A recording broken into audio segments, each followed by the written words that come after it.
What's up, chat?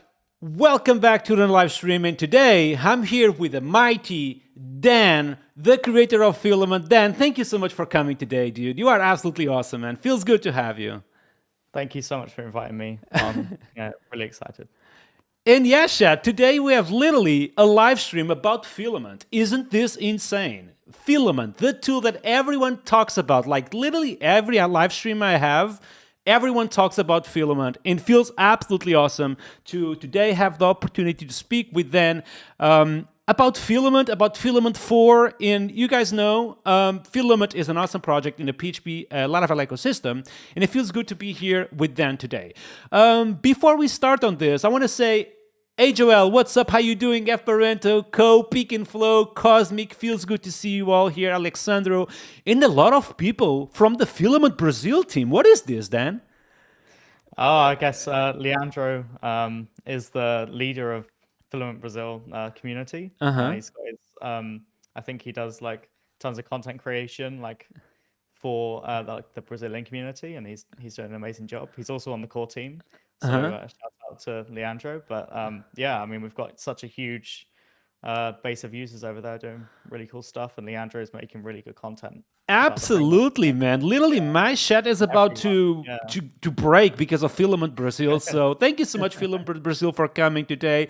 By the way, everyone, if you don't know me, my name is Nuno Maduro, PHP and Laravel developer, streaming Mondays, Wednesdays, and Fridays. I also have YouTube content. So if you enjoy my work, please give me a follow, a like, and everything in between. And let's get started. Dan, thank you so much for coming today, for accepting my invite to talk about Filament. I have so many questions, dude, about Filament. I have questions from myself, I have questions from people, but I also want to see in action some of the Filament 4 stuff. I want to start by asking you, do you have a good time on Laravel Live UK? Yeah, it was awesome. Yep. I was speaking first day, first slot. So I kind of got my talk out of the way, then I could really like enjoy the conference, all the social stuff. All the other talks were amazing. So yeah, it was a great time. Great couple of days. Oh, you opened the conference too. That's absolutely Yeah, I cool, did. man. Yeah, very lucky. I mean, I feel like that's kind of like the best spot for the speaker as well because like you get to just like enjoy the rest of it. So Most importantly, have beers at night, right? Because if you are yeah, speaking on day yeah. two, you cannot have any alcohol. Although I'm pretty sure I saw all the speakers for the day two having beers on the first day. So I mean, I think most of them still enjoyed themselves. I don't think you are supposed to mention that, but Dan, I want to start by literally asking you, what is Filament? You know, because you would be Yeah. surprised by how many people actually ask me this. So if you Yeah. wanna have if you have any short definition about what is Filament, what would be your first definition? I call it a server-driven UI framework. Wow, Yeah. server-driven UI framework. Server-driven, yeah, UI framework. So server-driven UI is actually like a concept that exists outside of like the ecosystem that we're in, right? Mm-hmm. Server-driven UI was first like coined by companies like Airbnb and Shopify, and they mainly actually use it for mobile development. So how server-driven UI works on mobile is the server sends like a JSON blob of UI components to the mobile app Mm-hmm. on demand, and the mobile app is responsible then for rendering those. So that's where the server drives it, right? And what that does is it allows the apps to actually like be really dynamic. And Mm. if you want to update the content of the app, you aren't actually required to then submit like an update to the App Store because the actual content is dictated by the server, right? So the benefit for mobile developers with server-driven UI is like less updates for users. Like you can quickly like push content in real time. You can change exactly how like the layout of the app looks without needing to like change anything, right? Because it's on the server. Um, in Filament, it's slightly like they're completely different benefits that we have, but it's the same sort of concept. So Filament, everything is built with PHP objects. Like a Mm. PHP object represents every UI component. Um, and the benefit with that is that because the server is deciding which UI components to render in certain situations, there's a really tight integration between the front end and the back end. So you can tie together like the display of components with their behavior. And that's like exactly what Filament does. Like Filament allows you to define a user interface once using PHP objects, render it, but also handle all of the interaction with those objects. I think you mentioned something actually very important, and also I feel that's something that actually makes Filament super appealing to people is that it's just regular PHP, and we are literally talking about Livewire, right? Because Livewire is also regular PHP, which allows you to have reactive front ends, and this is like something that I feel that it's very appealing for people when comparing with something like Nova, which uses inertia, for example, and you kind of answered my second question that I had for you, which is why would you go with Livewire instead of something like Inertia? You mentioned something like PHP objects and be able to literally just work with PHP. There is anything else you would put on the equation of choosing something So like I'd say, Livewire? yeah, I mean, I think that like a lot of the behavior in Filament could be done with inertia. Like people have done it before. Um, the difficult part with doing something like this with inertia is actually the fact that the object would then need to be serialized into JSON before it could be rendered as well. And that's okay for like display things. But doing that for all of the different configuration options that we already have in PHP would mean that like we're doing a lot more work than what we're doing with Livewire. Like with Livewire, we're using the object. The object is actually like an HTMLable object, so it means that it renders its own HTML. And from the blade view that we have for each component, we can access the object instance and we can do all sorts of things. We can call methods on the object, so we can get like the color for each piece of text in a table column dynamically by calling PHP instead of needing to like preload all of that data into a JSON object, send that to the front end, and then render it separately. So like Livewire is great because it allows us to like render from the back end and have access to everything we already have in the configuration, which is already in PHP. Very interesting, dude. And I think like besides having built this amazing project, you also have managed to build an amazing community. Like it's insane how many people pitch to me Filament every single live stream. I'm just looking at the chat at the moment, and I have people like Alex Sear saying that Filament is lifestyle, and Patricio and Code saying that Filament is philosophy. And I see a lot of people pitching to me Filament every single day, but also people that come to me and say things like, I have implemented Filament in all my customers. Like everyone is using Filament. And I assume you have seen a lot already about Filament. I want to ask you, like, what is the most impressive implementation that you have ever seen about implementation Yeah. of Filament? Yeah, I think that's quite a few I can name actually. Like app wise, the most impressive thing I've seen people do has to be from one of my good friends, Hugh, and Hugh works for an agency in the US, and they are currently contracting with some states in the US and their aerial firefighting teams. And as far as I understand it, and I'm not involved with the project, but I have talked to Hugh quite a lot about it, so I know exactly like the domain that they're in. But essentially, it's for like managing all of the aerial firefighting equipment, like checking it in, managing like the cost of the equipment. So like all the helicopters that they use to tackle wildfires in the UK, in the US, sorry. So like it's Wow. managing. I think it's managing like on a state level at the moment, and I think like they're looking at contracting out to like other states as well in the US. So it's kind of like all of the admin side of the wildfire fighting. I don't know what you Thing. guys think, chat. I think this is actually insane. Yeah, I had this question here. I was not expecting an answer like that. So yeah. thank you so much for sharing that with me. Absolutely awesome, man. I have to also shout out. I'm gonna do something on my screen. Uh-huh. The advising app project. Okay. So this is a project that I work on at work. It's an open source CRM, um, and it's mainly used for like colleges. So it's in the like student success space, and it means that staff members can assist and communicate with their like students in the college like really effectively. There's loads of like AI capability built into it as well. And like the company as a whole is really trying to empower like underprivileged individuals in colleges, and provide much more affordable software for those colleges as well, because there are many big players in the space that charge colleges a lot of money for this sort of software. And having this open source is a like kind of revolutionary. Absolutely, man. Are you able to share the link with the chat, please? Yeah. Yep. That's awesome, man. Chat, by the way, Dan is also seeing the chat in real time today. I'm also seeing the chat. Today, the goal is, besides having a chat to warm up a little bit with Dan, we are going to dive into Filament 4.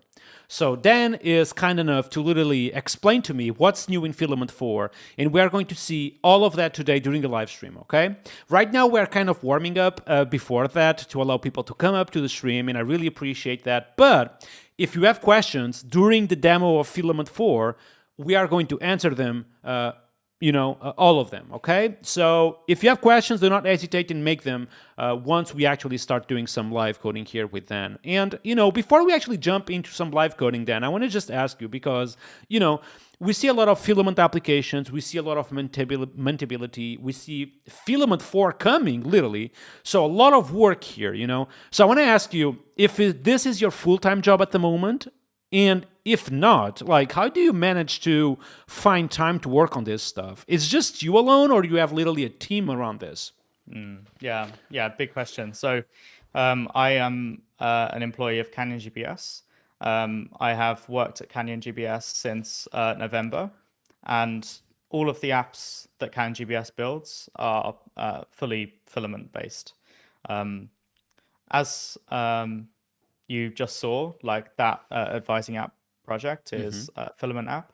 And because the company is really invested in the ecosystem, they're really kind enough to let me work on the Filament core like during the day. Wow.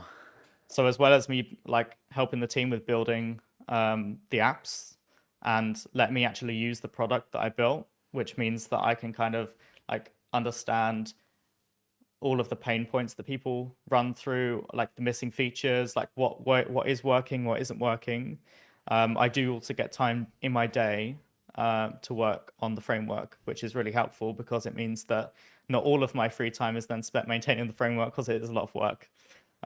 Second part of that question, though, is that there is a team behind me, and I'm really lucky to have all these wonderful people working on the project. We've got people working on the support team, like to helping users, really like boosting the community. Alex does like all the marketing work for the project. Hassan is like lead marketing designer, so he's responsible for the website. Also, like people like Said, who do all of the plugin support and approvals, and it's a really, really thankless job because he's constantly approving new plugins for the website. We've got like nearly 400 now. I think maybe over 400. Yeah, so like that's such a huge job. Yeah, I could shout out all of them for many, many reasons, but I think I'd be here all night. But yeah, I just want to say a huge thank you to everyone on this page for all of their work they put into the project. Absolutely awesome, man. Congratulations on building this team, on building this, this thing for the Laravel community. I think all of us are really, we really appreciate your efforts on this, all right? All right, chat. That being said, let's cut the fuss and actually, see what exactly new on Filament 4. And, I think the next section of this live stream, now that we are warmed up and everyone entered on the live stream, is literally jump a little bit of what is new in Filament 4. Before we jump into that, if you just arrived, my name is Nuno Maduro, PHP and Laravel developer, streaming Mondays, Wednesdays, and Fridays. Give me a like and the follow and everything in between just below to really support my work if you want to, okay? I would would also like to say thank you so much to Gizonets for the subscription through Prime, but also Nicro87 for the subscription as well through Prime. Thank you so much for your support, and thank you everyone for coming first-time chats to the live stream. And before we jump to see what exactly is new in Filament 4, I want to ask you just before that, what is the upgrade guide for existing Filament 3 people? Is a composer update and done, or is a little bit more into it? Yeah, there are a few stages. So the first stage is using our automated upgrade script. No way. So this is a Rector script that we've built and released as a composer package. So all you need to do is require this upgrade package and run it. And what this will do is it will set up Rector and it will run Rector, and all of the different class names that have changed and the method names that have changed, it will go through all of your app and upgrade that. Also, if you're like a plugin author, you can also use this same script, and it's going to upgrade your plugin with all of the repetitive changes that we've made. So hopefully during the upgrade you won't have to do anything more than once. All of the repetitive things are done. Just a small point here. This is literally Laravel community. You don't see stuff like this elsewhere. Only the Laravel community puts the effort into literally just spending the entire weekend crafting a special Rector tool to be able to people upgrade almost without any effort, man. Oh my God. Thank you so much for that. So those are the repetitive changes, and the rest of the changes that we've made in the framework are to do with our opinions on how the framework should evolve in the future. So they're mostly changes to the default behavior that we have. So a lot of the default behavior changes are related to, shout out to this bit, where you can select which packages that you're using and which ones you aren't. So you can only see the steps that you need in the upgrade script. That's a nice touch, man. Yeah. So things like the fact that we changed the visibility of file uploads from public to private, which is much more sensible default for apps. Security by default, basically. Yeah. But what you can do is you can actually add this code into a service provider, and it will return back the v3 behavior. Nice. So this is configurable. Other things that we can't really handle for you is Tailwind CSS4. That's one of the dependencies that we have. So if you're using Tailwind 3 in your app, you need to make sure that you run the Tailwind upgrade tool, which actually is an excellent tool as well that the Tailwind team have built that does kind of similar to our tool for upgrades. And it works really well.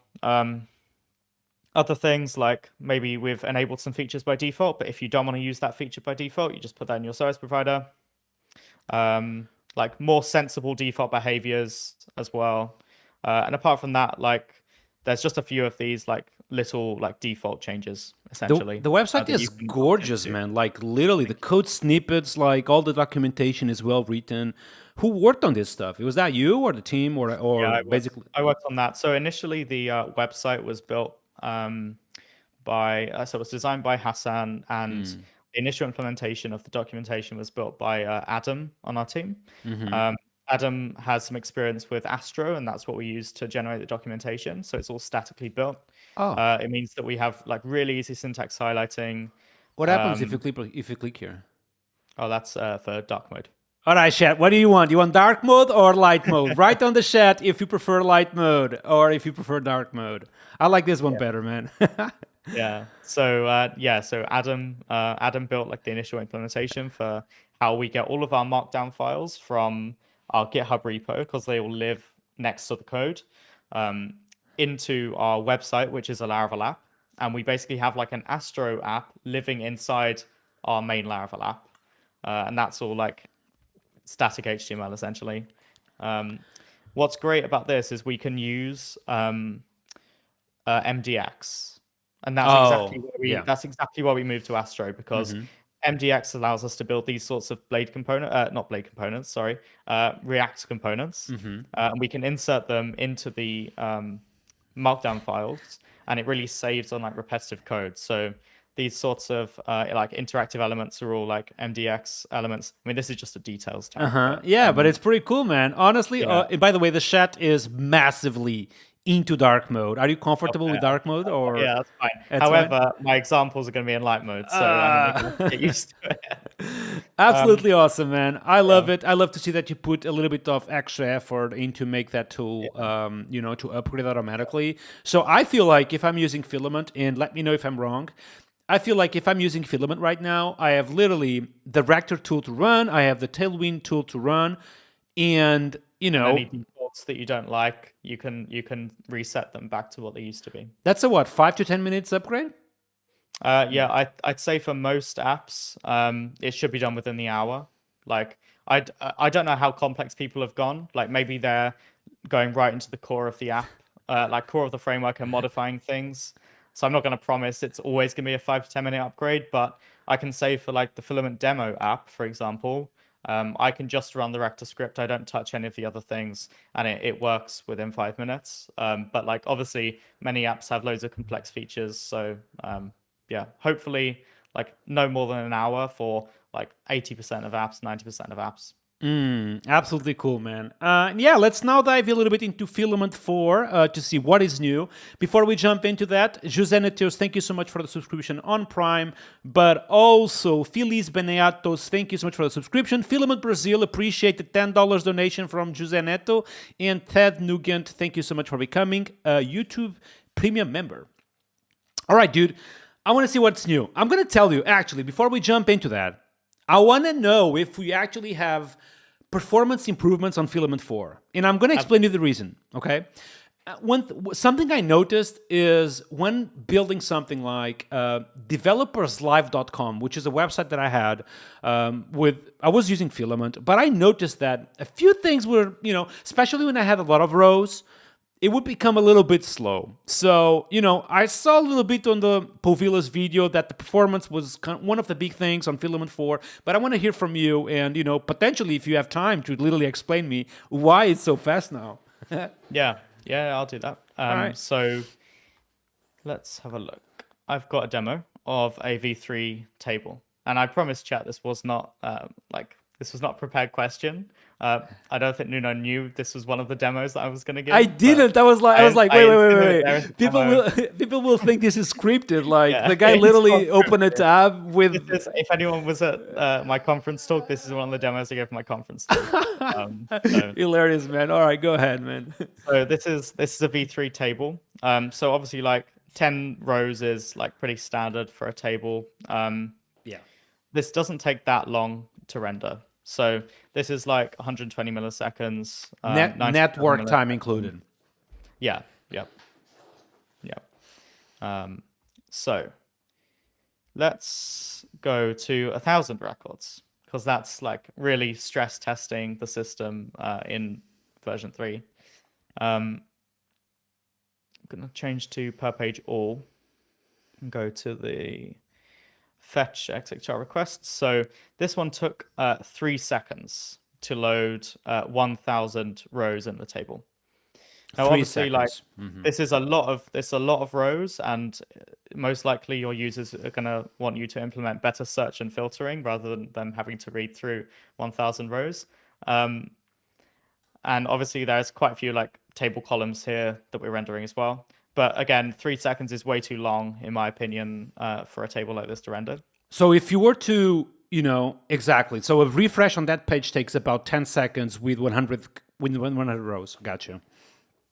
So about 3 seconds. 3 seconds, exactly. For, yeah. For 1,000 rows. Yeah. So in Filament 4, this is 10 rows again. So initially, the request is roughly 100 milliseconds. And when you switch to all, that is a 1 second render. 3 times faster. So 2 to 3, I see often like 2 to 3 times faster renders for the same HTML. Generally, it's a little bit easier on the browser as well. Filament 3 uses Tailwind classes inside the HTML. And that's a lot of work for the browser to pass through, especially for like rows, like 1,000 rows, many columns. In Tailwind 4, all of those classes are extracted out into CSS files.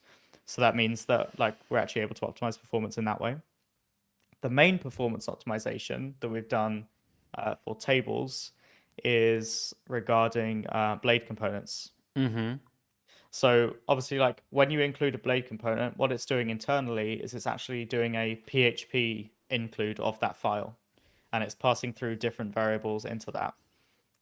And we found that doing that across 1,000 rows with 10 columns means that there's like many thousands of blade like PHP includes that are happening. So what we've done here to optimize in one way is actually using those more concise CSS classes, extracting those out from blade components and putting them into whichever parent view was calling that. So say we had a button blade component, right, Mm-hmm. in version 3. In version 4, we might not even need a blade component because we're just using a button HTML tag with the button class. Mm-hmm. That's one example. Like for cells, like the table cell view is rendered like thousands of times on this table. We don't have a table cell view in Filament 4 because we just put the table cell view inside the table blade component. So the table blade component renders once and it renders all the cells. Also, each of these different table columns is an PHP object anyway. So the table column PHP object is responsible for rendering all of the cells in that column. So it's one object. And that's the same in 3 and 4. But what we've done is we've actually got a method on the table column object that returns the HTML content for that column. So we're reusing the objects we already have in memory to improve the performance as well. That is mainly for like the built-in columns. And if you have any custom columns, you can still use blade components, blade views to render the like content of the column. So let me get this straight. You basically are saying that a table with 100 rows, or on this example in particular, was taking 3 seconds, and now it's taking 3 times less, meaning 1 second, network time included, and everyone will get this for free, right? Yeah, so there's no code changes required for this. That's insane, dude. That's actually, every time I see a new library getting a new version, that's something always welcomed, basically. And I feel like for Filament, you were needing this, and I really appreciate your work on this, man. Absolutely awesome. Yeah. There is another performance improvement that I can talk about with regards to tables. Mm-hmm. So this is to do with interactions on tables. So modals opening, things like that. In Filament, our modals are rendered by the server. We don't change that because any modal can have any content of components inside, any components inside of it. So if we were to pre-render all of those modals at once at the start of the request, it would mean that there's so much HTML that we're sending through, like it's just impossible. So we do make a server request to render the content of the modal because it's just more efficient for us to do that. However, in Filament 3, what happens when you click a modal is it's going to make a request to the server. Yeah. And because it's a Livewire component, it's going to render the entire Livewire component, so the entire table before it renders the modal. As you can see in the response, this is the HTML for the Livewire component. So it contains the entire table along with the modal. Now this took probably like 3 seconds. I can look at the timing maybe. Yeah, 3 seconds to render the modal. In Filament 4, I'm going to open a modal, and it's instant. It's 100 milliseconds. And that is because even though these are both the same Livewire component, we have created a partial rendering extension for Livewire. So how this works is instead of sending through the entire HTML for the Livewire component, we are only sending through a part of the Livewire component to the front end in this partials part of the response.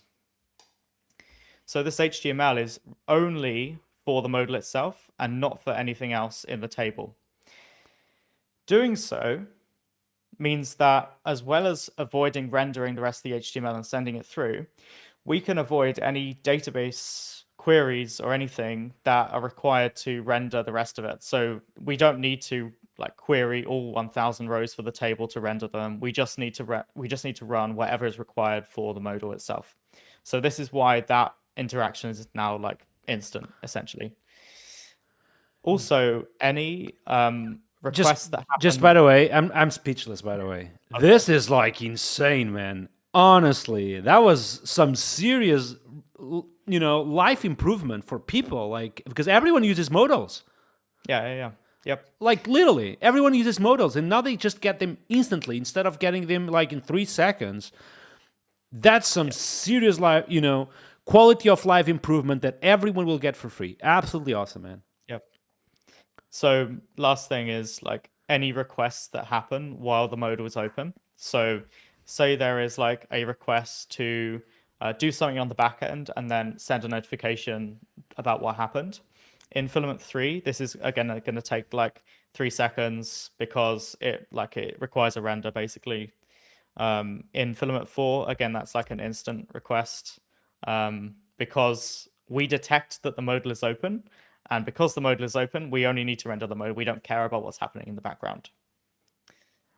So that's one way that we're using partial rendering. And when I go through the rest of the V4 features, I'll show you some other things that we do with partial rendering, like to improve the performance a bit. All right, Shad. I want everyone clap to Dan because this demo, dude, was absolutely awesome. I'm gonna be honest with you. Just literally showing how it was like on Filament V3 and how exactly improved and it's different on Filament V4.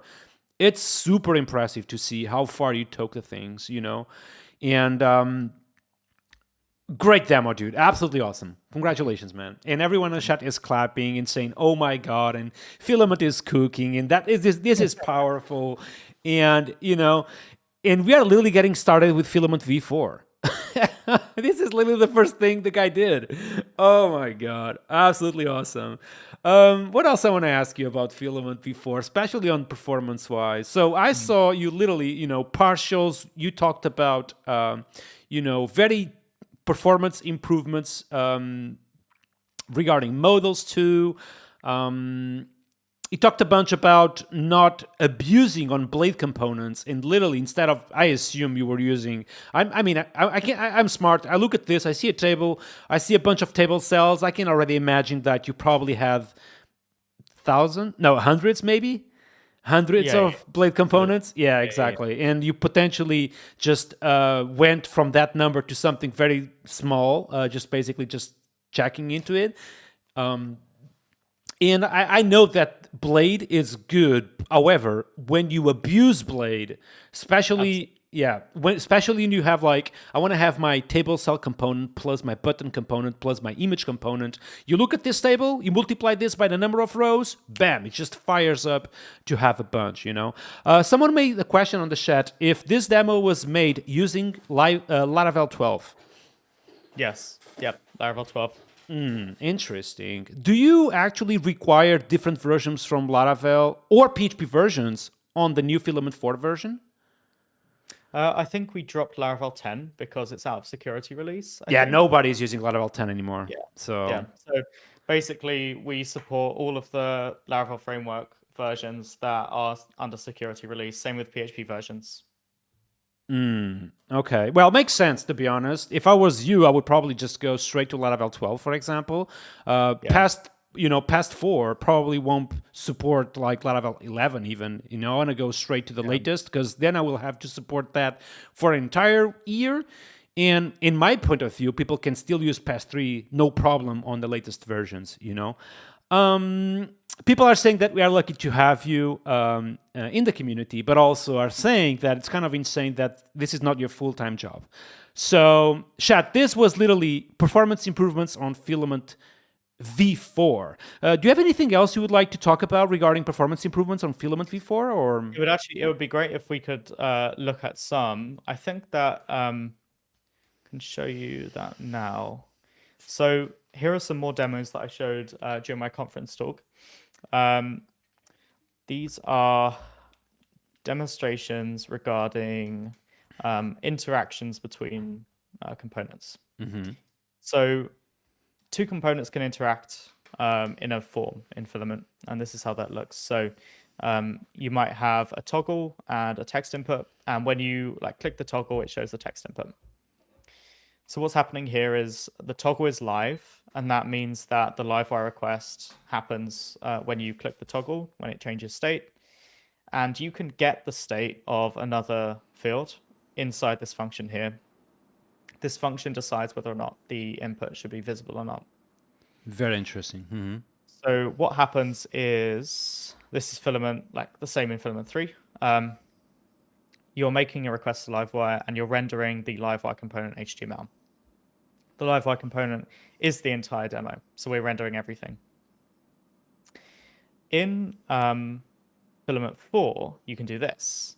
Now, this doesn't require any Livewire render because it's actually defining JavaScript in a nowdoc string, and you can access the state of other fields from that JavaScript string, and that JavaScript string decides whether or not the field should be visible or not.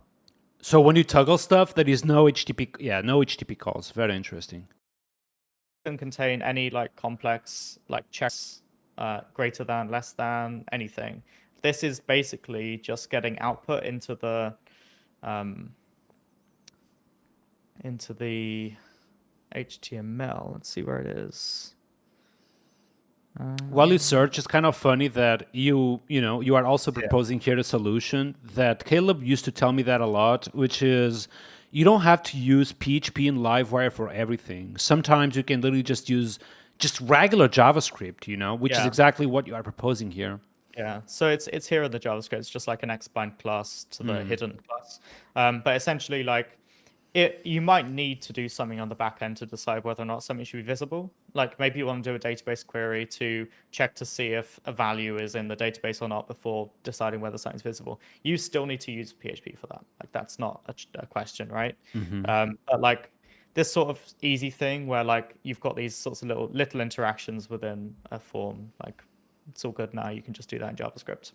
So this is a performance improvement thanks to this new method, which allows you to get state from regular JavaScript instead of going to the backend and doing an HTTP call. I mean, this is like a dedicated visible JS method. There's also a hidden JS method, I think, which is just the inverse. Yeah. Yep. I've got a few other examples of this sort of thing as well. But here is another. This is a live text input, and because it's live, you can access its value. You can put that value and output it anywhere or use it in a configuration method. So in this case, when you're typing into it, it's putting it below, but this could be anything really. Again, when we're doing this request, it's making a request to the backend, it's re-rendering everything because part of the view change, this is rendered on the server.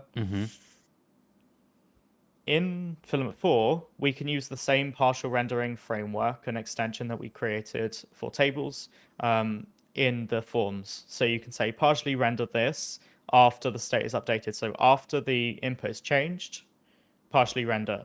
And it's actually going to partially render the current component that it's on.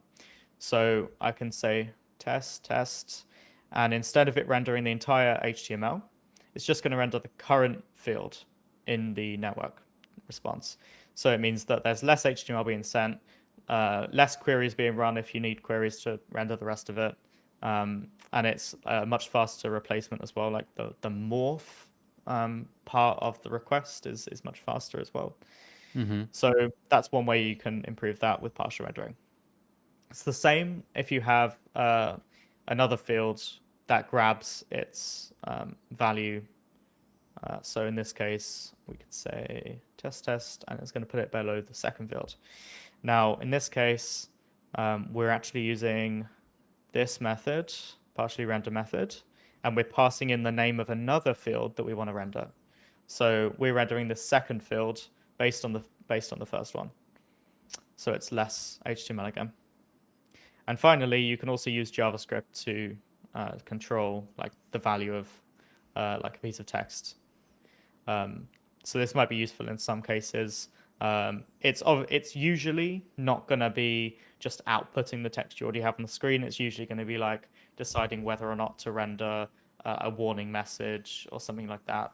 But that doesn't require any network requests because it's just a JavaScript expression. Very impressive, dude. Just by the way, one thing I was thinking already, just looking at this API. The API is very beautiful, by the way, okay? You have literally just regular methods with very human readable descriptions. Something I would suggest to you here is that I think it was on the example above too. You have this below content, which allows you to literally either fetch the new content either using PHP or using JavaScript. However, with PHP, you provide the closure. In my mind, something you could do here is if you provide the closure, you want to get stuff through PHP.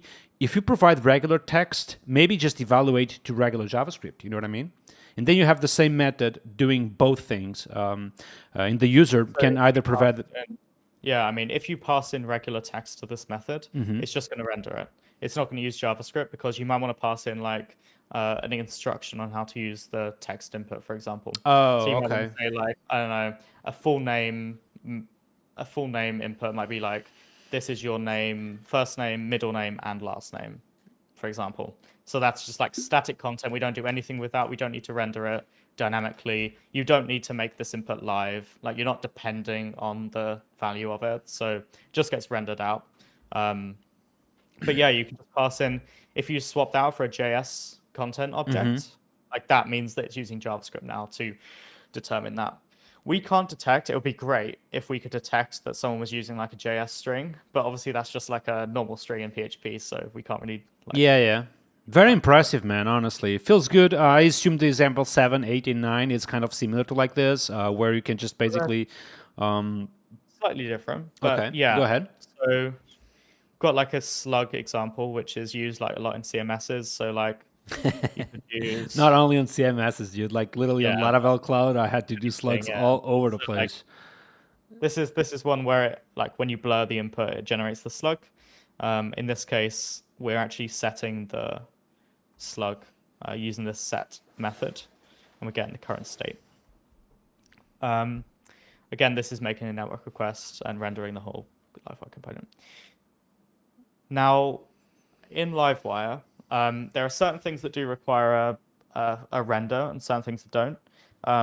One of the things that doesn't require render is updating the value of an input, because inputs are bound to Livewire properties, and Livewire properties are stored in JavaScript. So you don't need to do a render to be able to update a JavaScript property in Livewire. So in this case, we're not partially rendering, but we're not rendering at all. We are just using skip render after state updated. So this means that when we detect that change, we're skipping the render. And this means that the request that is happening doesn't return any HTML because we don't need it. We can just set that value. And finally, after state updated JS is a way to run JavaScript after it is changed. So in this case, we can access that same API that we have on the backend with $set and $state. And in this case, we're just like generating a slug in JavaScript and setting up optimistic generating a slug, and then see how it goes with validation on the backend. Absolutely awesome, man. Someone is asking on the chat if you are going, or if you have already, these examples available on a GitHub repository or anything? I have it private at the moment, but I can probably make it public. Yeah. That's Dan, by the way, chat. Literally making this public for all of us. All right, chat. This is literally performance improvements on Filament 4. We are going to jump straight away to other things that we are going to see on Filament 4 too. Before we do that, if you just arrived, this is Dan, the creator of Filament 4, which is, I asked Dan a definition of Filament 4. He gave me like a very engineer, crazy, difficult definition, but it's literally a CMS or a content manager for Laravel apps. Exactly. A lot of people see Filament as an admin app, an admin panel, but it's way more than that at this point. And again, if you just arrived, my name is Nuno Maduro, PHP and Laravel developer, streaming Mondays, Wednesdays, and Fridays. You can also check my YouTube content and, publishing videos every now and then, give me a follow and put a like on this video if you enjoy this type of content. And yeah, today we are checking Filament 4, and something we have done so far is literally checking the performance improvements coming for Filament V4. And straight away we are going to jump into what exactly is new on Filament 4 besides performance improvements. And I want to ask you, Dan, before we jump into that, do you have a date already for Filament V4? The production ready? Yeah. So I don't have a date right now. I would love to get like a stable release out within the next sort of like 2 months ish. But I think it's really important to like make sure that the product is actually stable. I don't see stable as like a vanity label that I can just add to a project to say like, oh, on this day it's going to be stable. Like it's all to do with like community feedback, how much work we have to put in to make it really like work exactly how V3 worked. Not introduce any new bugs or issues, and also go through the V3 bugs as well and make sure like some of those are also fixed for the V4 stable version. Very interesting. So I would love to do it in the next 2 months, but also if it takes longer, that means that people are shipping less bugs to production because I'm I'm not labeling it as stable when it's actually stable. So yeah. All right, and I guess the $1 million question is really, do you use Pest or PHP unit? I use Pest. Let's fucking go. All right, then. Pest in the filament repository. Oh, you mean for testing the core too? I was asking that's the core. Yeah, and on the apps that I build. So like the Canyon GBS advising app is using Pest. Absolutely awesome. Then let's jump into what else do you have in Filament 4. Maybe ask you, what is your next set? Well, first of all, is the performance improvements your favorite Filament 4 feature, or do you have? I think it's the most impactful because like people are just updating to Filament 4. They're not changing any of the code. They're not introducing new features, but like it's still providing them like benefits, right? Yeah. So it's value without any effort, really. You just have to type composer update and that's it. All right. What is your second favorite feature coming for Filament 4?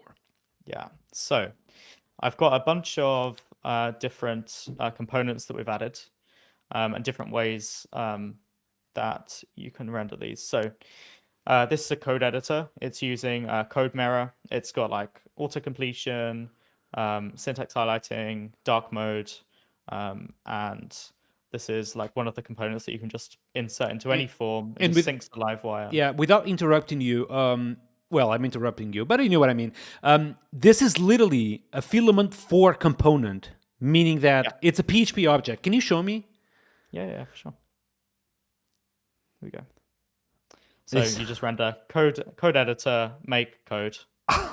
And this is the name of the field that you have in the database. It's kind of insane that for Dan, this is like, this is a code editor component. That's it, nothing else. And I'm like, holy shit! Like literally one line, you have like tip tap. Oh, is it tip tap? So this is code mirror. Okay. Yeah. It's still insane, dude. Oh, you can provide the language too. So if so this is an enum, and we've got HTML, CSS, JavaScript, JSON, and PHP. There are more languages that we could support if they're requested. These are the most common ones. But yeah, all the syntax highlighting then changes based on which language you have. And we have like light mode, is dedicated, like a dedicated theme in code mirror as well. So. It just fucking takes a week to build this stuff with regular React and JavaScript, man. You have no idea, man. Like I have stuff like this on Laravel Cloud, and I remember like searching for React components to do something like this. It's just a nightmare because there is old stuff, but then you try to import them and use them on new JavaScript. It just doesn't work with Vita or whatever, and it's just a nightmare. And honestly, just one line, bam, that's it, and it's working. It's insane. Yep.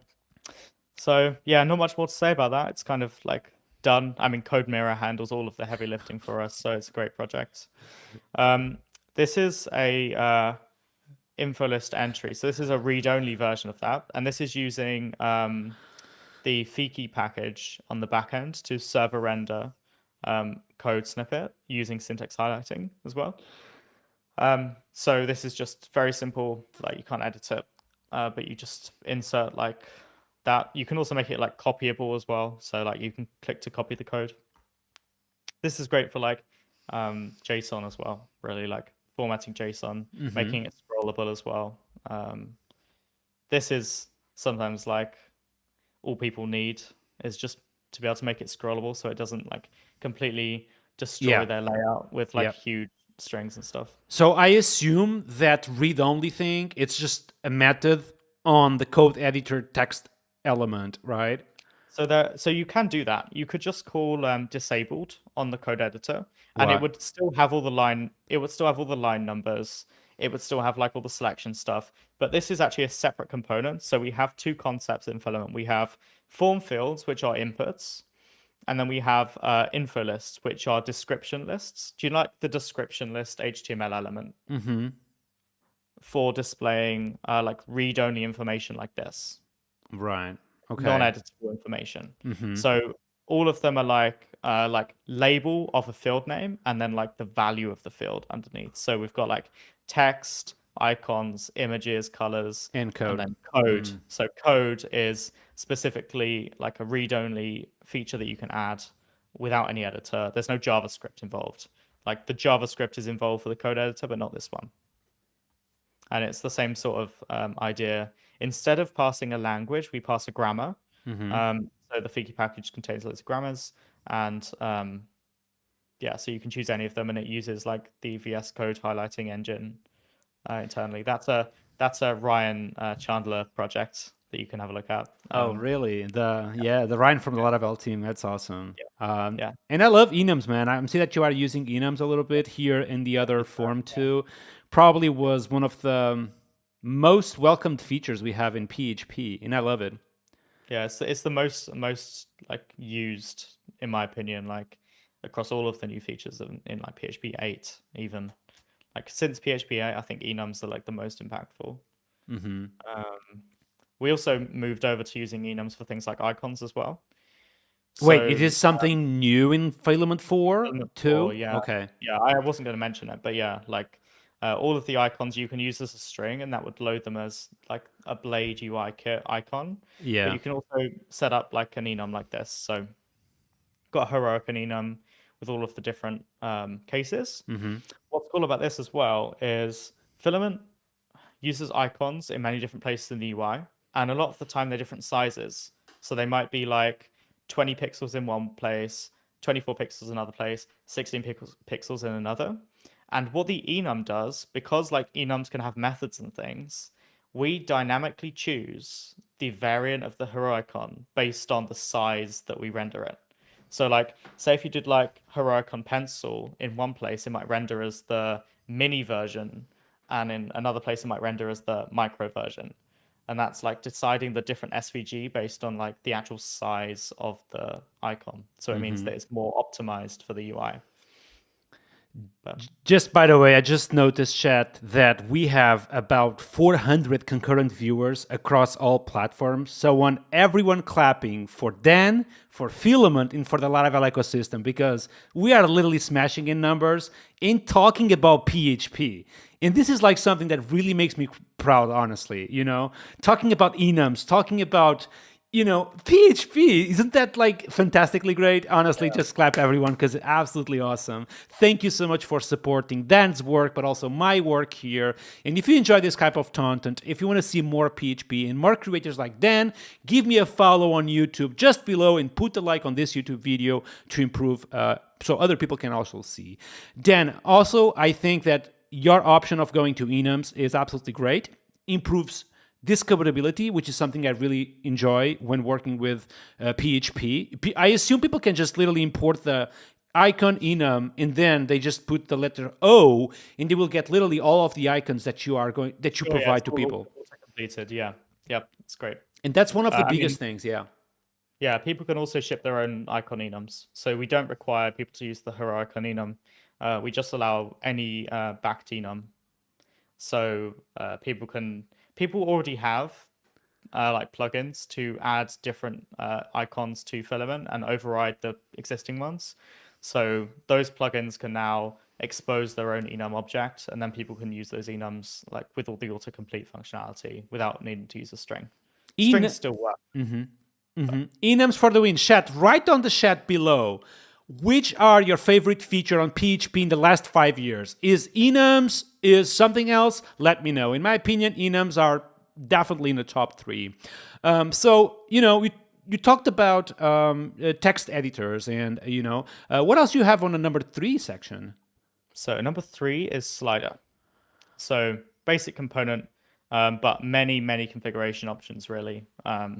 This isn't just a slider that can render the track and the handle. It also has like multiple handles, so multiple like things that you can move. You can control like the minimum distance between the handles, the maximum distance between the handles. Oh my god, that's so good. Like labeling across it, so not just labeling at either end, but labeling at any point across the scale. You could do different steps. You can control like a non-linear scale, so you can say the first 50% of the scale represents 80% of the numbering. Yeah. And it changes like how the dude, we have sliders on Laravel Cloud, and I know exactly what you're talking about. How sliders, like in theory, Taylor comes to you and says, "Oh, you just have to put the slider," but then there is always this business logics that you want to provide, like in real time validation through JavaScript, and I do totally understand what you're saying. Yeah, so like this is the documentation just for sliders and all of the different like values we have. Honestly, like it was a lot of work doing the slider one, but there is a package that we use called No UI Slider, and this is what is being used under the hood, and this is a great package. This is providing all of the features that we use. We're just providing a PHP API on top of it, really, to make it easier. All right, sliders for the win. And honestly, just go a little bit all the way up, because you literally scrolled in a bunch of options. I was curious to see a few of them. Can you go a little bit down now? Yeah. So minimum and max value, absolutely. Range, step size, of course. Like changing like how the number looks, so number of decimal places. Behavioral padding is like about how close they can be together.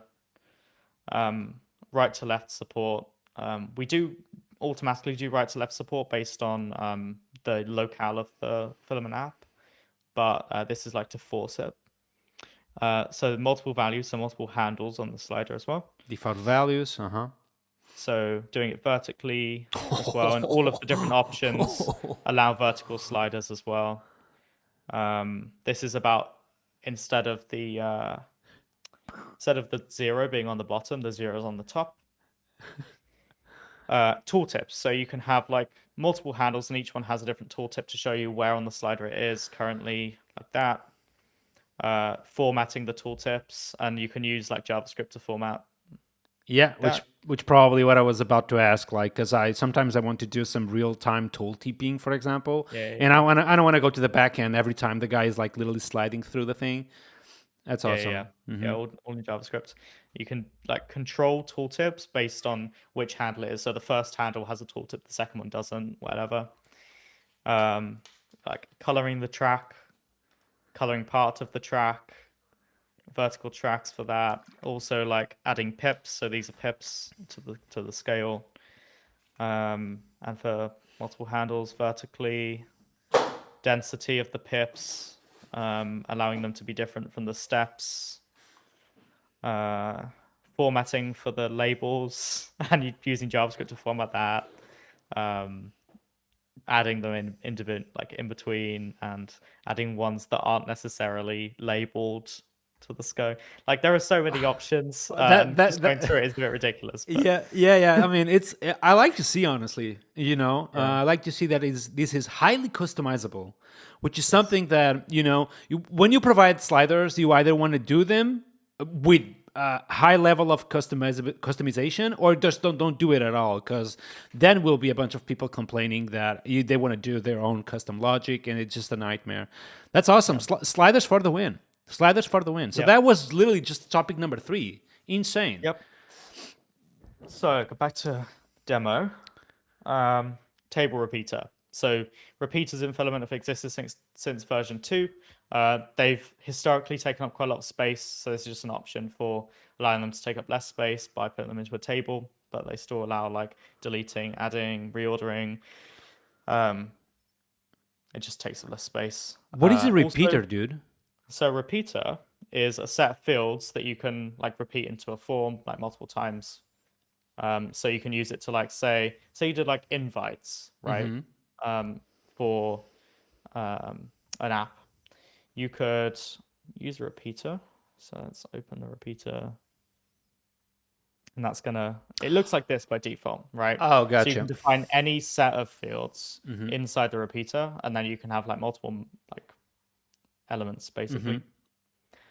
But yeah, now we have a table view, and that table also has a responsive layout by default as well. So we swap away from being table to that. And it's just using CSS to do this, really. So instead of them being like display table cell, display table row, we just make them like display block instead and do like responsive CSS based on that. So there's no extra HTML. That's awesome. By the way, AGZac, to migrate this to Tailwind V4, Dan just literally demoed that on the early of the stream. Basically, to migrate from Filament 3 to Filament 4, you just have to literally run Reactor and the Reactor version of Tailwind, which I don't know what it is exactly, but it's literally 2 scripts and you are ready to go to Filament 4, which is absolutely awesome. And people are also sharing the link on Twitch. I'm going to also share the link to the upgrade guide here on YouTube too. Dan, by the way, while you are demoing this stuff, people on the chat are going crazy, saying that this is beautiful, and they are super happy to have all this stuff literally for free. And honestly, congratulations on everything you have demoed so far. Okay. Thank you. Thanks. So halfway through these demos, and I've got one last thing right at the end to do a bit of live coding. So okay, stick around for that. So this is another component we've got new. So select, like a multi-select, right? You have a drop down and like displays what's currently selected. Now this is slightly more complex than that. What's happening is you click a select button and it opens a modal. And you can use a table, like a filament table, to search for all of the records that you need, like paginate through the different pages, use any filters that you have defined on the table, and then you can select records, click select, and then it's going to use those records in the form. So this is perfect for like relationships and things. Crazy. Yeah. And honestly, that literally the thing that you just click on select and you have access to, a table where you can search, select things, and then just multi-select everything. The great user experience, because, I have seen a bunch of apps where you have to select one by one, and it's just a nightmare. So yeah, select for the win too. You also do this for like single selects as well. And if you do the single version, then when you click one checkbox, it deselects the other ones and everything, and it tracks it across pagination pages. All right, one question from the chat: when we are going to get Filament merch? We have Filament merch. Oh boy! Send me the link immediately. shop.filamentphp.com. Yeah. This is live, right? Like live for everyone. Yeah. Oh my God! Can you share the link on the chat? Chat, if you want to support Dan's work, if you are using Filament and literally enjoying all this power while building great products for your team or for your clients, be sure to support the filamentphp.com team by buying merch. On top of it, you get literally good merch. Can you scroll a little bit down to see what you have more? Yeah. So let's go on fuel. So we have different t-shirts. This is perfect for dogs. So Alex has a corgi, and we tried to get Alex's corgi to wear this. Apparently, she wasn't very happy about it. Otherwise, we'd have a live model, but this is a generated image, unfortunately. Oh my God! And yeah, I've got hoodies and things, stickers. But yeah, I mean, the other way to support us is through GitHub sponsors. Okay. Buying merch is great. there is very, very little like profit margin we actually have on merch because like it's all like drop shipped essentially. Yeah. So Just sponsorships just by allow the the way, entire team to while you grow. open the GitHub sponsors link, I'm going to just say that for past, we are also getting some merch soon. Okay. I literally just ordered the entire thing, and honestly, really feels that you are using the same thing as me. We're using Shopify Oh, and you're using Shopify? I'm not using Shopify. Okay. we're using Printful for the merch. Yeah, but I'm also setting up a shop, which will be on shop.pastphp.com, and I'm currently working on taking photos with all of the merch, making sure the merch is good, and then we're going to have that real soon. And then you can do, a collab, exactly, Alex, sir. You can literally go with your Filament t-shirt, but your cap from past, and then you are literally, ready for a good conference. Yeah. Do you have a GitHub sponsors, you said? Yeah, GitHub sponsors, and the GitHub sponsors get distributed across the team. That's So awesome. all the team gets supported through Yeah. that. By the way, chat, if we have someone with a link for the GitHub sponsor, share that on the chat so everyone can access too. Okay, that's awesome. Okay, 3 more on this page. So this is a big one, the rich editor. So we have a rich editor. We've had it since version 1. It's always used Trix, and Trix is a JavaScript library built by Basecamp.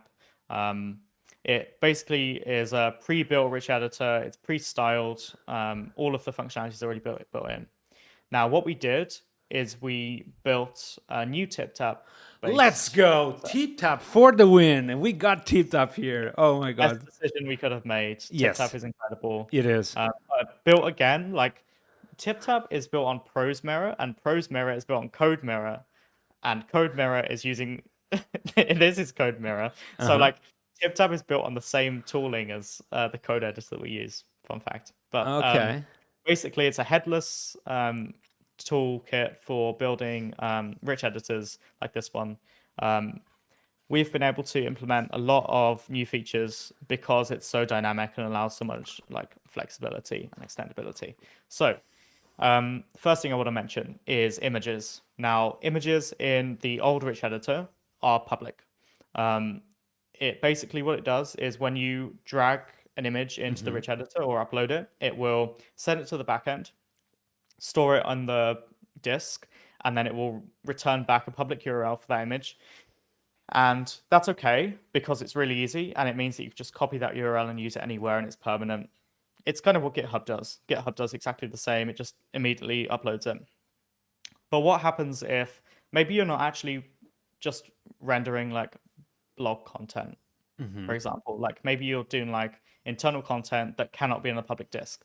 Now, Filament is actually able to generate a private signed URL for images dynamically in a rich editor. So what happens is when you upload it, it gets stored in temporary storage in Livewire.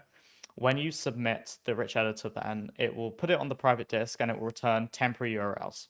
Now, those temporary URLs are used for rendering, but they're never used for storing the content because temporary URLs are temporary. Like they can't be used for more than 30 minutes, 24 hours, whatever. What we do store in the HTML is a data ID attribute on images, and that stores like the private path to the image in storage. So it means that we can actually go through all of the content in the rich editor, find all of the private images, and convert those URLs into temporary URLs when we want to render. That's private. That's a crazy smart technique. Let me try to understand if I actually got it. So, if people they have access to visualize the content, then you can infer that they also should have access to visualize the image. Therefore, you create a signed URL on the fly so people can actually visualize that image, which is still stored privately, but it's public for the guy visualizing the article or whatever this is. Yeah, so it's all done on the server. So we've got basically That's very smart. Filament, but we've basically got a JSON blob of the entire content, and we go through that and we find all of the images that are private, and we generate that. Also, if you use like Sparty Media Library, do you know like the Sparty? Oh yeah, absolutely do. Yeah. Yeah. So people have never really been able to do that with rich content because it's all like associating images into models and things, and like how do you go through the HTML and like find all the like the URLs? You just can't do that really. What we've got is an integration for media library. So instead of it storing the private path in the data ID, it will store the ID of the media library object. So it means that like we dynamically go to media library and we generate the URL, put it into the HTML so that it renders out. And it's still stored in media library. We don't store the URL in the content. It just gets done when you load the content into the editor. We also have a way to render content. So basically using, where is it? Rendering rich content. So you can use this class here, pass through your HTML, and then do to HTML, and it's going to render the content as HTML. So you can pass through your attachments disk, and it's going to process that content and turn it into HTML. Wow, dude. Yeah. It's just this stream is getting ridiculous by how much stuff we are getting on Filament 4, honestly. Because I was expecting like the performance stuff to be the big thing and that's it. And then you had like small stuff. How big is the changelog? Honestly, this is just so big. The changelog is huge. Like, I think there's like 2,500 commits to V4 from V3. Oh my god! And that's over like a year and a half's work of it, basically every day working on version 4. So absolutely awesome. There's more on that. There's more on the rich editor we can talk about. So more things. So to start with, merge tags. So merge tags are a concept that I've had to build for the apps that we have at work. So we're sending emails at work, and we use templates to define emails that get sent to customers, right? But the template can be used across multiple customers. So we want to insert information about the customer or the email into the rich content and then render that out. So in Filament 4, you can use double curly braces, and it will open merge tags that you define for your rich editor. So I'll show you what that looks like using merge tags. You can pass in the name of merge tags, okay, into the editor. You can then use like keyboard to choose which one you want to insert like that. You can search and you click enter and it inserts the merge tags. So there's no manually typing merge tags out. If you backspace them, it backspaces the entire thing instead of it going like halfway through. So it's like a whole block. And you can click this button here, this merge tag icon, and you can drag in merge tags into the editor as well. So this is great for like non-technical users. It works with all of the different like styling options we have as well. It's just so ridiculous that this stuff is free. Like, and when you're rendering rich content, you can pass through data for the merge tags. So this is the name of the merge tag that you defined previously, and then this is like what it should be replaced with in the content, for example. 1 minute of silence. Just this is insane, man. Honestly, I can imagine like the reactions on Laravel Live UK because this is absolutely awesome. Honestly, by the way, Shad, I'm doing. I still need to ask permission to Dan, but I'm doing possibly a YouTube video to publish next Monday just about this demo that you just made about Filament. And honestly, I may have stuff here to do 2 videos or more. I don't even know. And if that video reaches 1,000 likes, Shad, 1,000 likes on the Filament video that I'm going to post-produce after this live stream, I promise you I'm going to do a full week about Filament, okay? Because I need to dive into this stuff. It's just ridiculous. I need to start using this stuff. So, if those Filament videos that I will publish on my YouTube channel get 1,000 likes, and I repeat, 1,000 likes, I'm going to do a full week of streaming just about Filament. I promise you that. Good deal. Nice. So I've got a few more things for Rich Editor. So these are merge tags. Merge tags are okay. They're quite static, but they're really useful. These are similar, but they're custom blocks. Now, I've just got one block defined here. A custom block is a PHP class you define in your app. So this is what it looks like. It extends the rich content custom block, and it has an ID and it has a label. how it works is you drag it in and you choose where it gets inserted in, and it has a configuration. So you can use any of the filament, modal configuration options, and form inputs to define configuration for the block. Hello, stream. This is cool. And then you can insert the block. Now, what we have here is we have a preview of the block.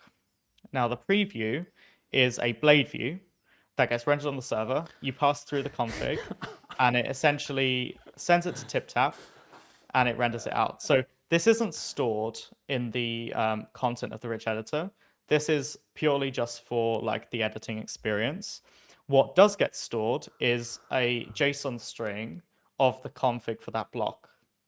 So it is basically just the configuration with no preview. So if you ever update the preview, it works, right? You can go through and like edit the block and it gets reinserted. You can define as many blocks as you want. You can drag them around, like you can change their position if this would work like that. You can delete them, and there are lots of different options. So you can define like the label for the block above the preview. You can also render like a permanent view for that block as well. So in this case, we're using the renderer that we used before. We're passing through the custom blocks, and we're using this toHTML method, and this is like the permanent view of the block. So if you're using like this as a CMS, you could define blocks for different parts of your homepage, and then you could have like each homepage section as a block, and then you just pass through the config into that view, basically. Insane. Now, we've got the config, and this is coming from the rich content that we get stored in the database.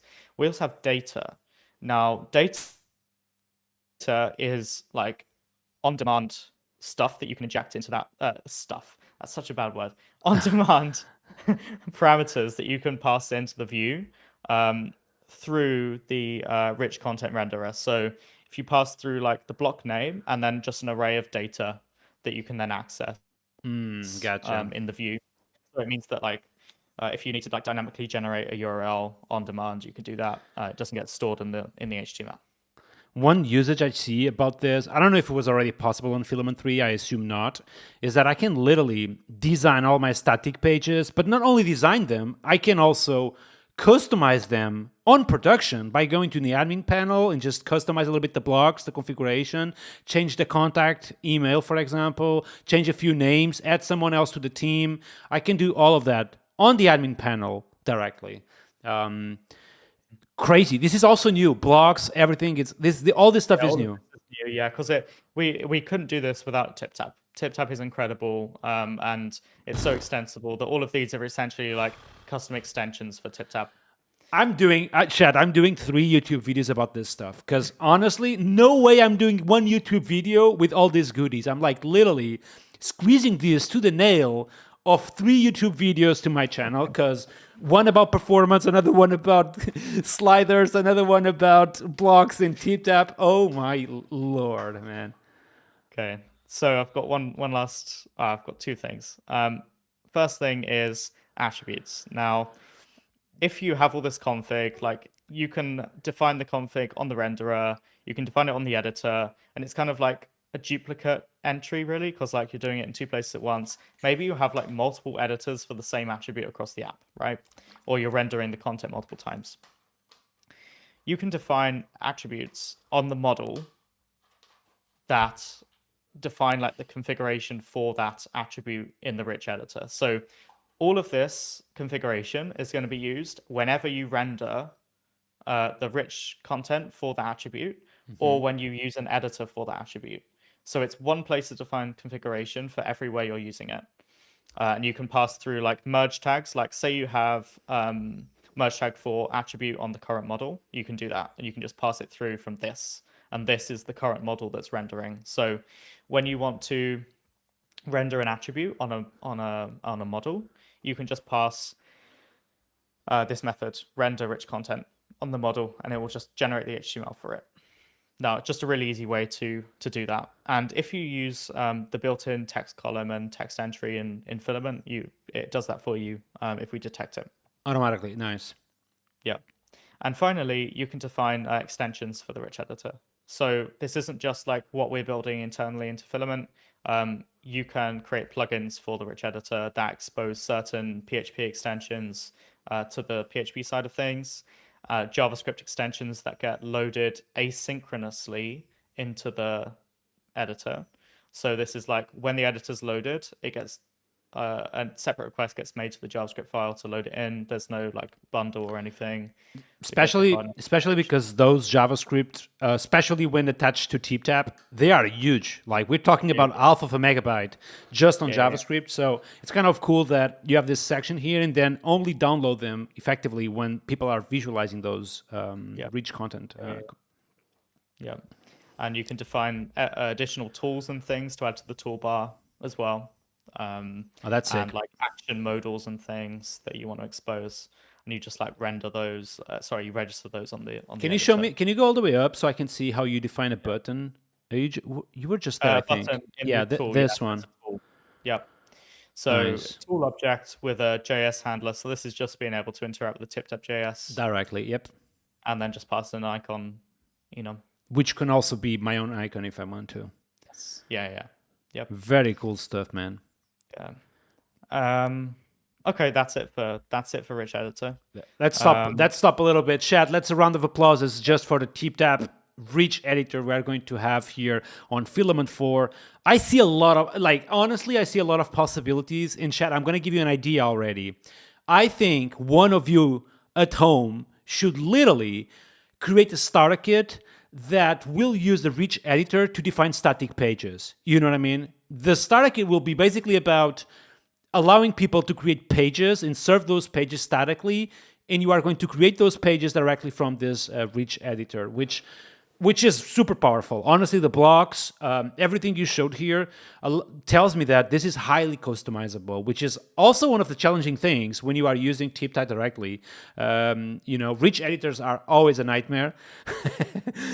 We have a few on Laravel Cloud 2, and so I know exactly what we are talking about. The one where the pain is tolerable, I feel, is definitely the TipTap, and having this PHP API for this is absolutely awesome. Congratulations, man. This is absolutely awesome. Another great feature of Filament 4. Thank you. Last two, they're quite simple. So these are ways to fuse together multiple inputs into one, like this. And we have different responsive options for these as well. So you could have like fields in different rows. You can also define like columns. So like this one could be like 3/4, and these two could be tiny, stuff like that. Mm-hmm.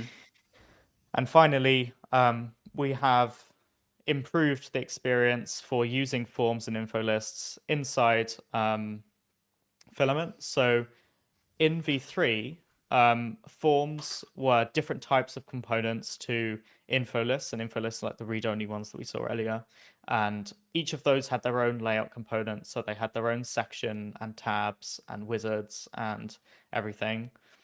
And also inserting actions and things was quite difficult to do because everything wasn't unified. Now in Filament 4, everything is unified. So you can use any type of component in any way alongside any other component. And it's all in the same schema, like all the same PHP array. And it means that it's just really easy to combine components together.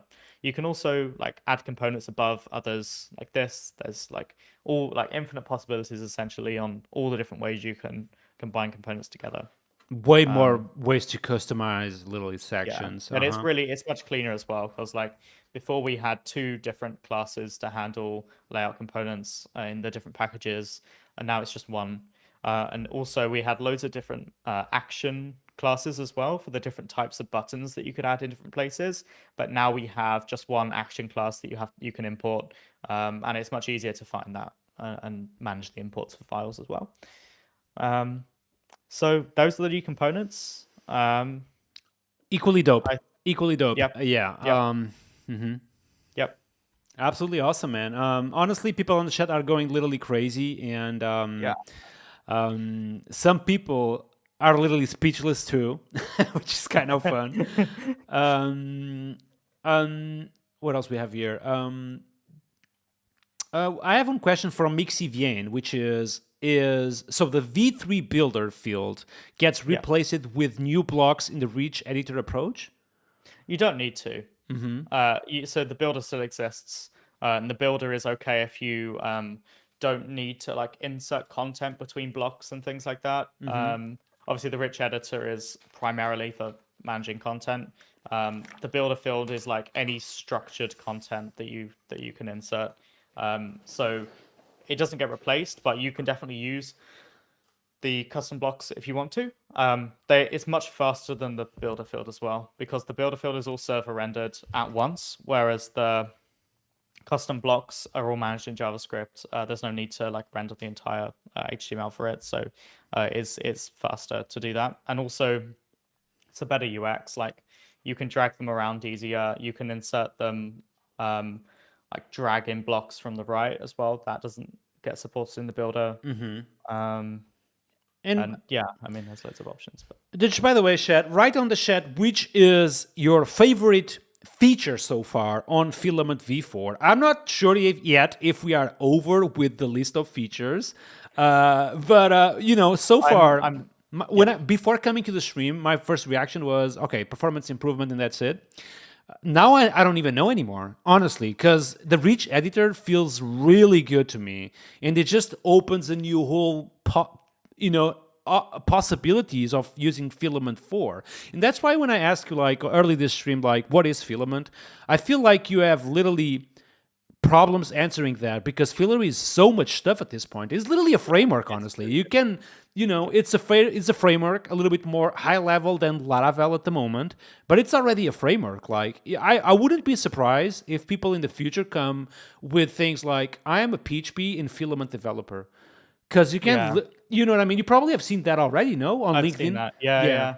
LinkedIn, job postings as well, like Filament developer as a job posting. Yeah.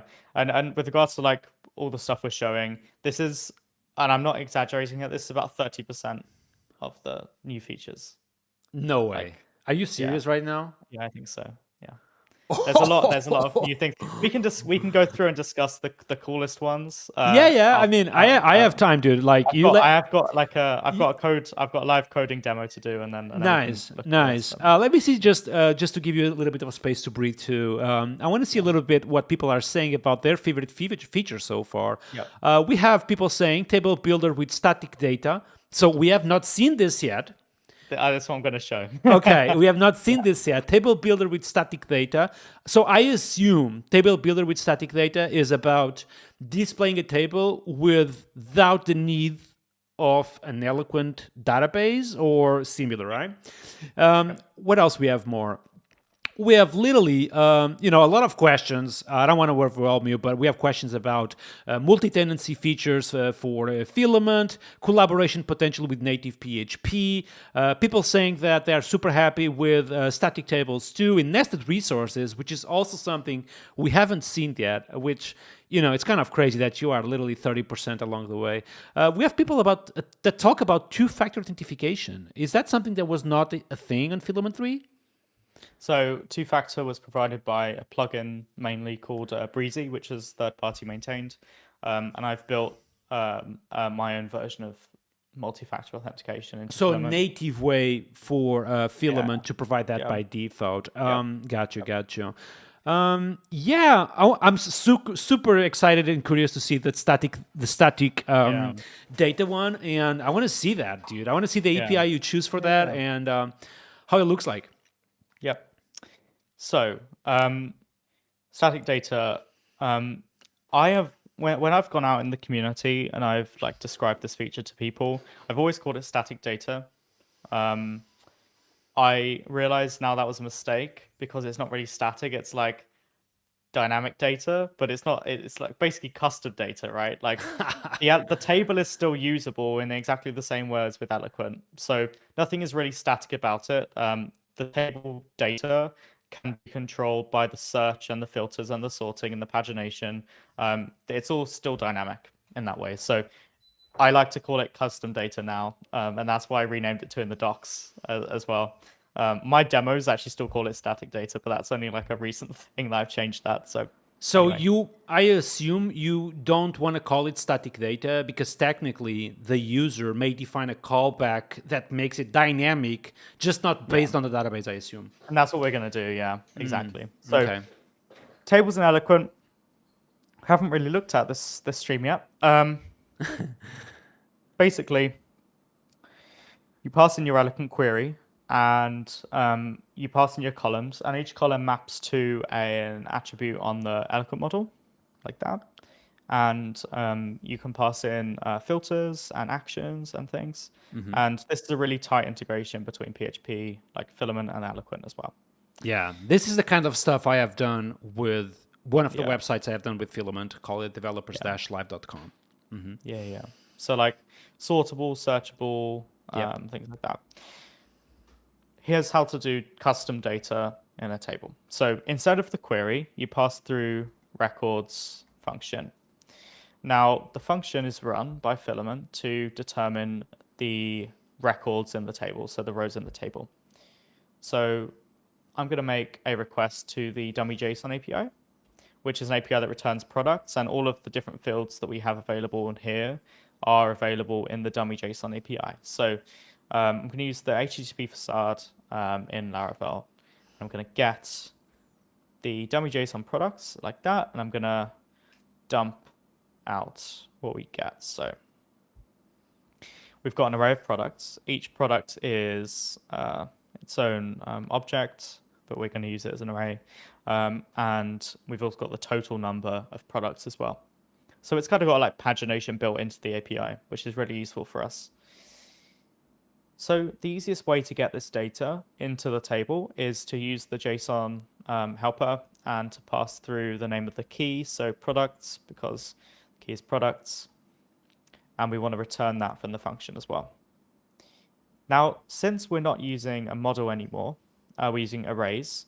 I just need to update like the parameter types that we use to make sure that they're like suited to an array instead of a model. And any way that we reference like Eloquent relationships or anything like that, we just need to make sure those aren't being referenced because it won't work. So now we load, and this is how easy it is to get data into a table. This So is each of already those- using the static data we are fetching from that API. Yeah. And is all of that so- stuff like titles and everything already working, or you would not like if you click on title up top on the small?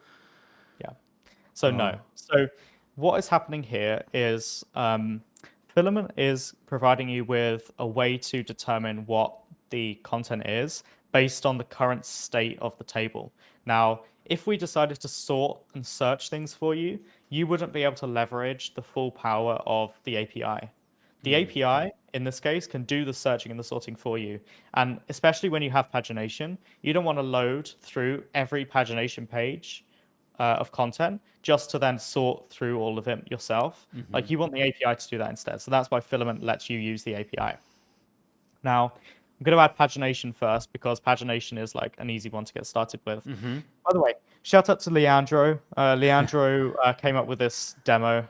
He worked really hard to like polish it, and I've used it in my presentations and stuff, and it's worked really well. So Thank you, shout out to Leandro. Yeah. So I'm going to use pagination. Filament is going to provide you with the current state of the table through parameters to the function of the table. So we can pass through the page that we're currently on and the number of records per page as well. This can then be passed through to the API. So let me just remember how to do this. So you can pass this through as parameters, and you pass through the limit. Okay, Copilot, thanks. Spoiling everything. You can pass through the skip as well, and this is basically how many records to skip on the current page. So on the first page, we're not skipping any records, and this is how pagination works. Now, this is okay, but what's going to happen is Filament's just going to render the 10 records. Filament doesn't know how many pages you have in total because that data is just kept by the API. We don't know that. what you need to do is you need to save this into a response variable, and we need to save the entire JSON, not just that key. And we need to use Laravel's paginator. So we need to return a new length aware paginator. So this is a DTO that Laravel provides with a few helper methods and things on it. And the constructor for this is items, total, per page, and current page. So these are the parameters we need to pass in. And you can access those through the products key on the response, the total key on the response, and then the current state of the table as well. So now when we refresh, we've got our paginator. We can change the number of records per page. That gets passed to the API. We can switch pages as well, and that is completely using the power of the API to do this. Very cool and easy, man. I think the API you have chosen for this is actually pretty cool, man. Like, honestly, just get the items, the page you are on, bam, bam, boom. You just use that small DTO you provide to, that Laravel provides. You call that a DTO. It's the first time I hear someone calling that. I don't know. Do you call this a DTO? Like, technically, it doesn't do anything, really. Yeah. It renders, I guess. But, like, its main job is just to hold data. It's just to hold the items. Hold data it's that like can be pagination, yeah. Like, do you call the collection a DTO? I wouldn't, no. Okay. Yeah. Right. But I mean, would you say it's only DTOs need to be read-only? I would say that a DTO needs to be read-only, yes. Okay. But for me, this is like just a regular class. Just a regular class that holds pagination behavior. Because if you go a little bit all the way down, you will see stuff that renders other things, allows you to mutate the object and things like that. But super easy, man. Honestly, just a callback with a bunch of arguments that allows you to customize the query that you are going to eventually do. Just for the reference, I think that the static data or static table was still a good name, even though the data is not actually static. So that's why I think like most of people here on the chat, they got the idea immediately, even even though people may think that this is static. So you call it now custom data. Yeah. Custom data. Interesting. Yeah. So this is a full example of static data, custom data. So you can pass in like sorting, searching, filtering, and everything into the records function. And then you can use that then to like construct your HTTP call. Very impressive, dude. I want to ask you, man, which editor are you using at the moment? Editor. This is PHP Storm. PHP Storm. Okay, the best one, right? Yeah, that's one. Right in the chat, by the way, chat. Which editor are you using at the moment? I'm a big fan of PHP Storm. You guys know me. PHP Storm is also, oh my God, what is the... there you go. Sponsoring the live stream as well. I do think that PHP Storm have done a lot for the PHP community, but also it's literally my favorite editor, And only like people who are crazy can say that things like VS Code give you the same experience as to PHP than PHP Storm gives you. I think they are not even close. PHP Storm for refactor capacities, for actual PHP development with some level of discoverability, it's undeniably the best one. And which theme are you using though? This theme is I'm not familiar with it though. This is one of the material themes. So this is Material Deep Ocean. Material Deep Ocean. I think, Material Deep Ocean. So it's in the Material plugin. If you install the Material theme plugin. And if you click on font real quick, so that would be all the way down. You see editor, editor font. 18, line height 1.8, JetBrains mono. Yeah, that's good. So the only thing I would change here is JetBrains nerd font. Because you are using the mono and the nerd font. I don't think you have it, no. You don't have it, but for me, it's the best one from JetBrains. But it's super close. The line weight, it's also the one I typically use. So those are good options. Absolutely, static data for the win. This is also, I'm going to be honest, it's not as mind blowing as the other ones, but absolutely needed. Absolutely needed. And I can see the appealing in why people were like literally requesting for this stuff. Alex here is asking if you are using ligatures or not for the font. I think so. Like, I guess like this is right. That's ligatures. Yes, that's ligatures. Yes.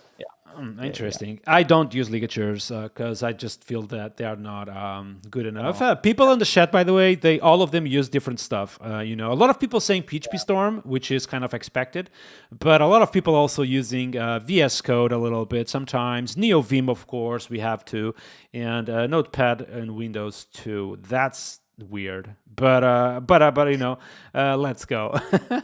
All right, static data. By the way, I want to do a small break of 1 minute to use the bathroom. We will be back, chat, in 1 minute. Catch you in a bit.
And we are back, chat. I know that we have seen a lot, chat. I know that we have seen a lot. And I appreciate all of you staying here for supporting my work, but also Danny's work today. And Dan, again, thank you so much for everything you have demoed so far. We are not over yet. There's still a lot of things to do. And I just asked Dan if it's still comfortable about going, for the next 30 minutes or more. He told me yes, which is exciting. Let's say thanks to Dan, by the way, because of that.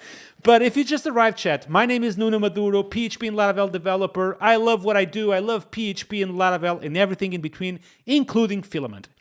If you enjoy my work, if you want to see more PHP content, please give me a follow on the button below. Follow me on Twitch, follow me on YouTube, put a like on this video, and because this stream has some amazing content, I'm going to probably do 1, 2, or even more videos just about Filament.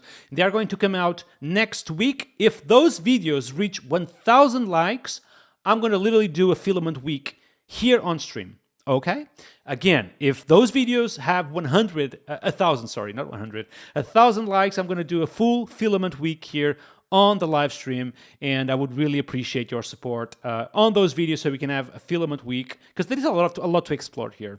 And so far we have seen performance improvements, rich editors, all this amazing API to make things faster, but also sliders. Like, we have seen so many things, including static data, which is exactly what Dan was about to demo, or just demoed before the break. And we saw that data can now be rendered from a regular closure, which have access to things like pagination, number of items, and more. And then you can customize the access to that static data with those custom requests from the user. About static data, by the way, I'm going to call it custom data because it's not static data, but custom data. What more do you have to show here? Yeah, so I just wanted to demonstrate this complete example that Leanne just put together. So we've got all sorts of like capability here. So like sorting, like filtering. So we're loading all of the categories from the API, and then we're using those to filter through like that. Wait, And what? also, When that happened? oh, so it was just in my in my second file that I switched to, but Oh, you okay. can just make an HTTP request and fetch all the categories, for example. And Mm-hmm. then when we're then constructing the HTTP query, we can then like pass that through basically. So So I can you have pass access through a to category. categories, I assume also sorting and everything like that, like literally everything. So there is no actual differences from a regular No, Eloquent model. no. So all of the features worked, even like actions and things. I don't know if I set this up or not. No, I didn't. I didn't set the. It I didn't wouldn't set it wouldn't actions be a up. live stream chat without seeing that ignition page showing an error to everyone, which is no longer ignition. No, oh no, I did that. Can Oh you yeah, click? it's actually for it's the Laravel one actually. I did this Uh, page, by the way, Chad. This page you are okay. seeing, I did this with my very little front end capacities on my brain. I did this front end right here. Yeah. Not perfect, but I did what I could with all my front end skills. Yeah. But if you set them up correctly, like all the actions work. So like row actions, bulk actions as well. So it will tell you like which records were selected and stuff. I see that. Um, I see that you have a friend behind you, huh? Your little cat. yeah, I've got three all running around. I've got like a cat tree next to me, so they jump on and off it all the time. One Tell question, them, Dan. yeah. How much are you using AI these days for code development? Do you see yourself using AI a lot? Either that be on the Filament core, but also maybe project work. Yeah. Honestly, with the Filament core, like Copilot for me is something I've been using for like 2 to 3 years, I'd say. It's really useful, especially for like repetitive stuff. I have experimented with like some of the agents and things.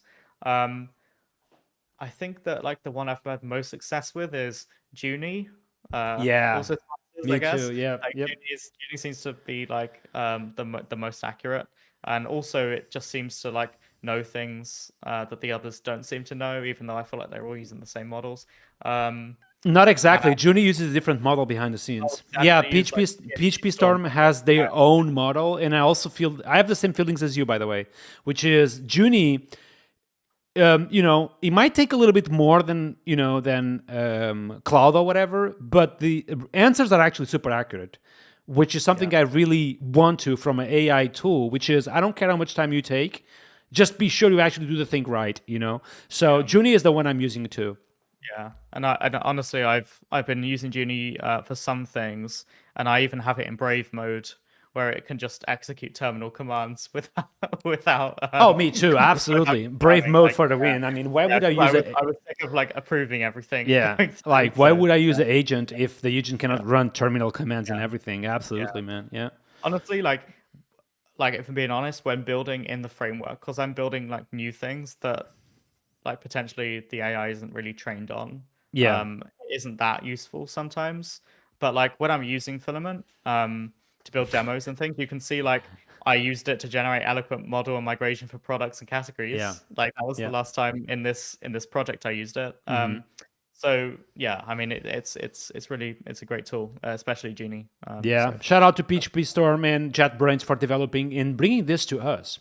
By the way, Chat, today it's kind of the first stream ever that I don't get a question of how can I learn PHP development.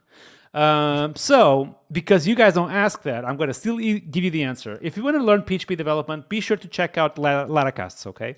Laracast is one of the main sponsors of this channel, but also the way I have personally learned PHP development myself. I don't know about you, Dan, if you have also checked Laracast videos, but I can tell you for certainty that everything I have learned, either that be React or Tailwind or PHP or Laravel was through Laracast's videos. Okay, so I can definitely recommend that to you. If you want to be better doing PHP or Laravel development, Laracast is your friend and has probably the best video teacher in the world, which is Jeffrey Way, which is coming next Monday, chat. Literally, how could I forgot that? Next Monday, Jeffrey Way, the creator of Laracast, is coming to the live stream here on my channel. So if you want to check and talk with Jeffrey Way, come next Monday and subscribe my channel to literally, talk with Jeffrey Way. Diabel is saying that Laracast also have Filament videos, which is interesting. A lot of work now with Filament 4 coming, right? Yeah, so Kevin McKee created a great video course on Filament and the beginner usage of Filament to build a panel. I also created a Filament course to create custom components with Filament. So custom fields, custom columns, also goes into like how some of the internals of Filament work as well. Nice. All right. Shout out to Laracast and be sure to check that link I just sent to you. That being said, one question from the chat, which I also did to you before we go live, is how old are you? I am 22. 22, chat. 22. When I was 22, I was drunk all the time. Like literally, didn't know code. Like honestly, it's kind of insane that with you just 22 and you already have this empire behind you. So congratulations. Pick and Flow, thank you so much for gifting 5 tier 1 subs. I really appreciate your support, Pick and Flow, since day one. Lol, Nuno, I was literally drunk all the time. That's not true. Chat, write on the chat what is your age, because I want to see what PHP developers and how old they are. I'm 35, by the way, in case you are wondering. And that being said, static pages, static content. What else do you have for me? So let's jump over to the article that Leandro wrote for the Filament website, because it goes through like probably 95%, 90% of the new features that we have. So it's this Filament v4 beta feature overview article. So performance we've discussed. Tailwind v4 we've basically discussed as well. One thing to note is colors in Filament 4. Now, I spent probably 2 or 3 weeks on colors. To start with, it was all about supporting Tailwind's new OKLCH color system that they've got in place. And a lot of that was like converting between RGB and that color space. There were loads of like JavaScript examples on how to do that, but none of them used PHP. And some of the calculations are pretty complex. So I got actually some help on GitHub as well to do that. Someone kindly helped me fix my script that was returning wrong colors. But from that, I was able to implement a dynamic color system into v4. So v4 uses OKLCH, but it also is able to detect when there is an inaccessible text contrast with background colors in the in the framework. So say you have a button with like a yellow background color. Mm-hmm. In v3, that would have used like a white background, a white text color. But that isn't actually meeting the accessible contrast ratio standard. So in Filament 4, I use an algorithm to determine the contrast between colors, and I dynamically change text colors and background colors based on that contrast ratio. Automatically. That means, so if you have custom colors in your panel, it will still work because I'm still doing those calculations for you. And yeah, I mean, that's one of the things that took a long time, but it also means that the panel is much more accessible now for people. That's a big one. And also that people can use Tailwind v4, which is also like probably something that I assume people were requesting to. Oh, yeah. So in Filament 3, you could still use Tailwind 4 outside of a panel, but inside a panel, because we use all of Tailwind 3 classes and things, there was no way for us to support both at once. Gotcha. So you either needed to bundle 3 or 4. So yeah, in this case, you can use v4 and all of the features there. And the configuration system in v4, I don't know if you've used it. Well, Laravel Cloud only uses that, by the way. So Mm. we don't use any of the colors that come with Tailwind. We have literally our own colors through the Yeah, configuration. Yeah. yeah. But I just really like the way that Tailwind has created their configuration within CSS now. I think it's really useful, like especially for us because to install Filament now, instead of you having to like define a Tailwind config and import a plugin, now you just import a CSS file, and all of our configuration just ends up in your CSS setup. So it's really useful, really easy to use. It's a great decision. Nice. Yeah. So yes, this is a few more accessibility things that we've added. So multi-factor is Ooh. something we mentioned. What is this Um, exactly?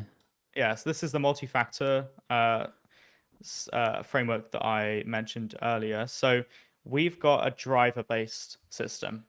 So it's not just using a time-based one-time password app like Google Authenticator. Mm-hmm. You can also use another driver that we've got, which is email authentication. So it will send a one-time code to the user's email, I and want then it that, will. dude. I want that so bad on the starter kits of Laravel. Like honestly, that's one other idea, Chad. If you want to do open source development, like literally contribute this to the starter kits of Laravel, because I feel like the email authentication is at least is my favorite. I'm logging in. I don't know the password. I don't need to know the password because I just receive an email. Bam, bam, copy paste. That's it. Mhm. So you bring this natively to Filament. That's Yeah, insane. so you can use any drivers, and you can create your own drivers as well. So say if you want to do like an SMS driver, you can do that. And Filament allows you to register as many drivers as you want inside one panel as well. So let me go into the docs quickly for this. So it's in users, multi-factor authentication. So as you can see, this is how to set up the user model. So we're storing the secret on the user model, Mm-hmm. and you can tell Filament how to interact with that. So how to read the secret, how to save it. So it means you can change the column name and things like that. And then you can pass this array of multi-factor authentication drivers to the panel configuration. So users can actually pick themselves which one they want to use. So they can pick app, they can pick email, and when they sign in, like they can choose, oh, I don't have my phone on me, so let's use email instead. And That's they can like, sick. yeah. We also have recovery codes, so you can save recovery codes onto your users table, and these are hashed as well and encrypted. And it means that Filament can then check if something's a recovery code instead of a real code, and like the user can still access their account if they lose their phone. Ooh, actually, a good question from the chat. A lot of people mentioned already. I wasn't associating, but now I do get it. Passkeys. Is it something that it's not done yet, right? I haven't implemented that. I've not got any experience with passkeys, but since the Sparty passkeys package came out, I've been interested in adding that to core, Uh huh. and I've had some discussions with some of the core team members about that, especially Dennis, I think. And I think we've agreed that we are going to add that to core. We just haven't had the time to do that because of everything else. But yeah, passkeys are great, and I think that they definitely have their place in core.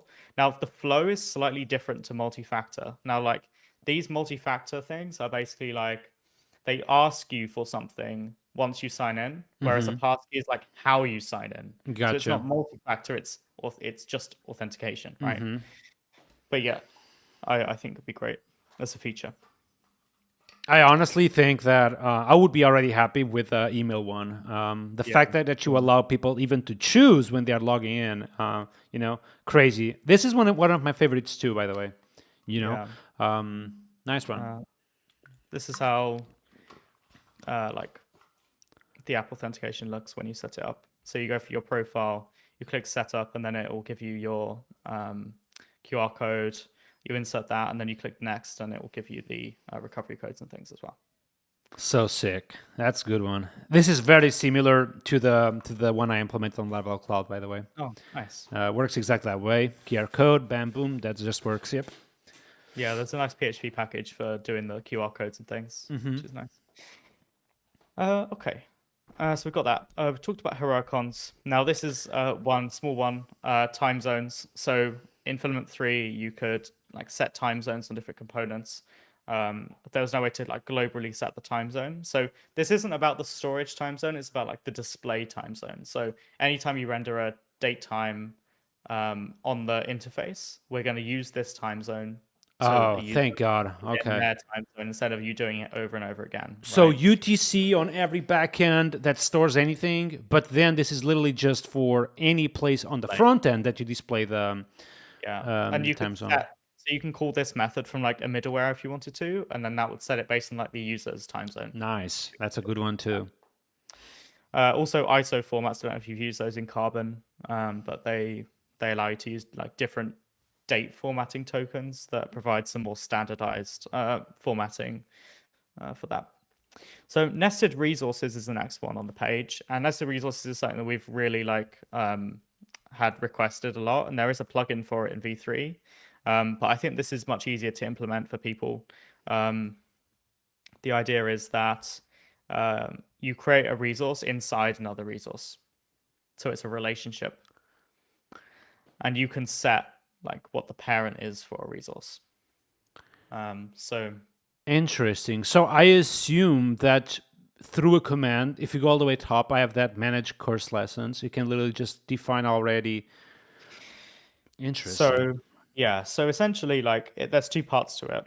There's the nested resource, which is the create, edit, view page for the resource. And then you have how do you get there in the interface? Now, usually you'd get there from the parent. Like the parent might have a list of children. So in this case, a course resource might have a list of lessons in it. So this is how you would create that list of lessons in a relation manager or in a page itself. So you have your lessons list, and then you have each row linking then to like the nested resource. And that would use nested URLs, as well as like breadcrumbs automatically done for you, redirects. Yeah, I can imagine already this being like one of the top one requests, I assume, for Filament, because every We already app, have every this. serious app have, Yeah. nested Yeah. resources. Yeah. So we had like relationships and things. So you could still do this, you could still display them, but then if you wanted to wire them up to a specific resource, you would then have to do like the URLs manually and things, which is more difficult. More difficult, yeah. Yeah, and this is infinite nesting as well. So you can go as many layers deep as you want with different types of relationships and things as well. That's a good one too. Nice one. Yeah. Just generally, we have improved the organization of things. So V3 generated resource classes outside of the directory where you store like pages and other configuration. So we've moved them into that directory so that they are more portable and you're not looking for the resource class that's associated with all the rest of them. So we've also defined a few other code quality things for users to use. Because I assume, like, over time, you have seen a lot of apps, and probably all of them, fall into the trap of the same problem, and now you are just organizing exactly. a little bit better. So like, I mean, this is something I mentioned in my conference talk, but like, I think it's important to provide like standards for people to follow, because if you're moving between different apps, it's important to like feel at home, like when you're switching, and understand exactly where everything is. But also it's important not to like enforce those standards too strictly, because users might like want to put stuff in different places. Like they have their own opinions. So have standards like Laravel does, right? Like Laravel Yep. has policies, observers, Yeah. events in Yep. specific places, whereas, but they don't say you have to have a policy there. Like you could use DDD, Uh-huh. right?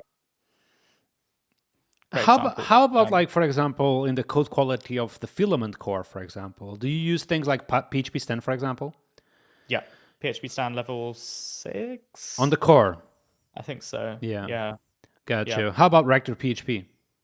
Yeah, we use Rector for like the basic code style things, like making sure return types are there when they can be inferred.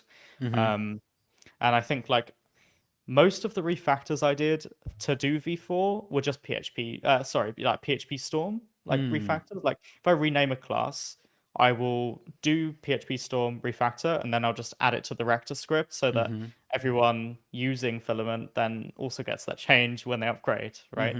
By the way, chat, write on the comments below which tooling they typically use in your projects. If you use PHP Stand, Rector, Pint, Past, and more. Just write them in the comma-separated list because I want to know. How about Pint? Do you use Pint too? Yep. Yeah, I use Pint. So Pint, Past, Rector, PHP Stand.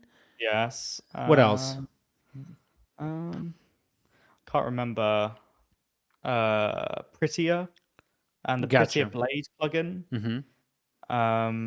Do you use any of the action. features in Past, like coverage and architectural testing, anything like We that? aren't using coverage. We are using architectural testing for some basic things, but like as a package, we don't have that much repetition, right? Like we have many different classes that do different things, and finding rules across those classes isn't like the same as finding rules in an app. In an app, Like, yeah.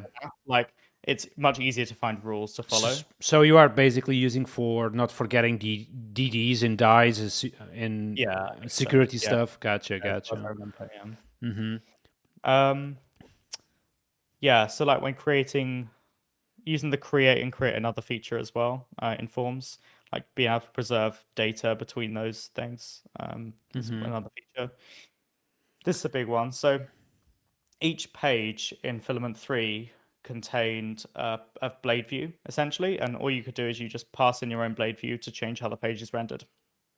In Filament 4, we're using those same components, like PHP components, to define the page content instead of a view. So you can still pass a view if you want to render that, but we use PHP on the backend. So it means that instead of having an entirely new file to define the page content, you can just change the schema with all those configuration options you already have, and you can use all of those to then define the content.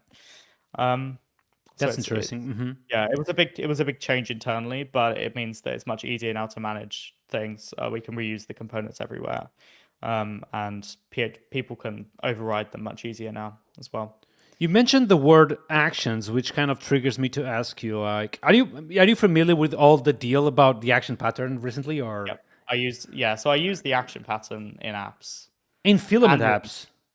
In Filament apps, yeah. Where would you that was one question that I have. Where would you place that though? Because one example would be like a toggle, for example, or an action coming from a modal, for example. Let's say we have a modal which triggers a delete, for example.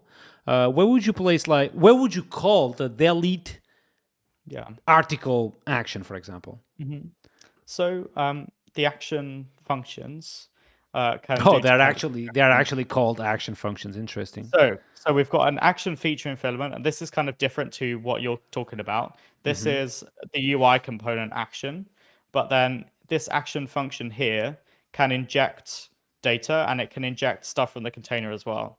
So it means that you can instantiate the action class as a parameter, and then you can just call it from inside the function. That's so interesting. I do that in apps. So I'll basically just say, instead of defining it in line, I'll just define it in an action class and then execute that and pass it through. So Filament, all of the Filament code is just your UI, really. Yeah. And you can still refer everything back to your action classes, service classes, everything. So here, for example, what I would have is literally I would inject through the Laravel container, delete. This one is send email, right? So this would be send email action, then comma, and then an array of data, which will contain literally the subject and the body, already validated because the validation comes from this stuff, and then finally I would just call the action, and that's it. Yeah. So this is for a modal. So this is going to be inside the modal, and then this will be like when you submit the modal, basically. So this will be just front-end code plus validation, which is this stuff. Yeah, so it's kind of like all the stuff you do in a controller, really, or a form request, like authorization, validation, it was in like a form request or a controller. We replaced that. We replaced the need for a route. You just get straight from the interface into the action. Yeah, I would. And you also have, honestly, I would use that. I can see myself using it that way. Yeah. Yeah, no, I think that's great because it's much more testable as well. Testing is one thing that you may not have seen, but we have all these pest Oh, helpers. interesting.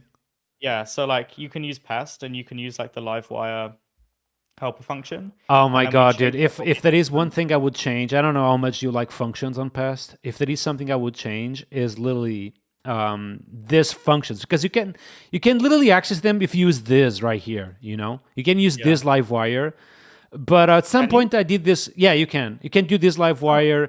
Pretty much all of the functions you see, you can do. They are just proxies to this behind the scenes. oh, I didn't know. Yeah. I thought this was a proxy to Livewire test. Which it is, but behind the scenes, But it's that still. is then a proxy to this Yeah, Livewire. I see, exactly. right? So, Yeah. So what's like the autocomplete on that though? Because this is if I import this function, right? yeah, This is going to have the correct return type. yeah, So then all of my chaining is yeah. then going to have the correct. So if you in- use PHP Storm, the auto completion will just work because you have the past plugin, which is maintained now by the PHP Storm team. So that will just work. in like PHP standard. PHP Stan is not happy with it, but I don't use PHP Stan on my test suite either. But Okay. not only because of past, because I also think it's not needed. The last thing I want is literally fixing types on my test because I don't care. Yeah. Because you imagine, like for example, that you have invoice and then you have invoice first. You have to deal with a nullable case because the invoice may not be there, Yeah. which sucks. Yeah, So yeah. and you are like, okay, but I'm working on my test suite. It will always be there, because I just run the migration. I'm pretty sure it's there, and I don't want to do stuff like assert invoice is not null, which would suck. You know what I mean? Yeah. But yeah, we have all these like helpers to test actions with, for example. Nice. You just like call an action, pass in data, assert the form errors. Yeah, then this really feels like controller. Well, Livewire. Well, which it is, in fact. It's Like, Livewire testing. We're just like macroing on methods onto the testable Livewire object. I yeah. guess. And So there's like on Livewire apps, do you use PHP standard level max? I currently use 9. Yeah, 9 is the level above the No, max because max is yeah, 10. Yeah. yeah. I think I use 9. Honestly, I'm thinking about moving down, not Yeah, up. yeah. For Like I think I'm using Filament on like level 6, and I yeah, think level 6 is great. Like it gives exactly, me enough. But exactly. like I find myself doing so many checks. Yeah, and Level 9. useless checks, right? Because the thing is correct. So my point is, for web apps, you should use either level 5 or 6. This is the comfortable level for me. For framework and library development, though, I think you should go max. Oh, interesting. So past is max, essentials that I just built is max, Pokio is max, everything I have ever done library level is max, because the code is not big either, Yeah, no. and also like you just do it once and it's done. I don't know, man. I just feel more comfortable with that Yeah. being level max. However, for web apps, because everything is like dynamic, especially the stuff coming from the request, when you do something like request in Laravel and then you do get whatever, you might get the entire world from that shit. You get like mixed or you get string or null. It will be the entire world. And the last thing I want is like just applying checks that I don't need because they were made at a form validation level. So level 5, 6, it's the level I'm comfortable with PHP stand on web apps. Yeah. Honestly, if someone wants to do a PR to Filament to bump us up to like the next PHP stand level or to 9, like I think that actually makes a load of sense. So I think it honestly is going to be quite a lot of fixing though. Like I don't know how many classes we have in the core, but we have hundreds of classes in the core. And I think that'll be a lot of work. But I'm more than happy to accept a PR for that actually. Uh-huh. You see, chat, it's not that difficult to contribute to open source. Like, literally, you clone the Filament repo, you run level, I assume, 10 now, because you are on level 9, you said. We're on level 6. Level 6. Okay, you run on in level framework, 7 yeah. and you just pull request, fixes that address level 7 problems on PHP stand. Or if you are into vibe coding, exactly, if you are into Junie and Cloud Code, you can literally just ask those tools to fix those problems for you. If you review the code first before you submit it, please do not submit code you haven't looked at. All right, so Phyllis Banaros is saying that consider it done. So he will work Okay. on it. And Mircha is also saying that he is also Okay, so both will of you work can on work it together, on it too. or whoever can get it first. 1,000 lines change. I don't think it will be that way because you can literally just contribute with a couple of PHP stand bugs, fix it. You don't have to literally contribute with everything. I mean, does someone want to quickly run it and see how many errors there are? How many do you think you? Interesting. Okay, my bet is over 1,000. My 1,000? bet is over 1,000. Over 1,000. Yeah, because Just like level 7 will start to require you to go generic level on collections and things like that. That's honestly, yeah. We don't use collections in return types that much. no. How about arrays? Do you have all the arrays typed? We have all the arrays typed. Okay. The thing that I think is going to be the most is nullable checks. Oh, which is annoying. Nullable checks is going to be everywhere. Yeah. Yep. All right then. I feel like we can, if you have anything else that would like to mention very hard on the changelog, we can walk through it. Otherwise, dude, I think like this stream was awesome, like already. So if you see anything else here that you think is worth mentioning, we can go through I've it. got one more thing to talk about. Just which is insane, something man. that I Can you don't share that see- link with people, please?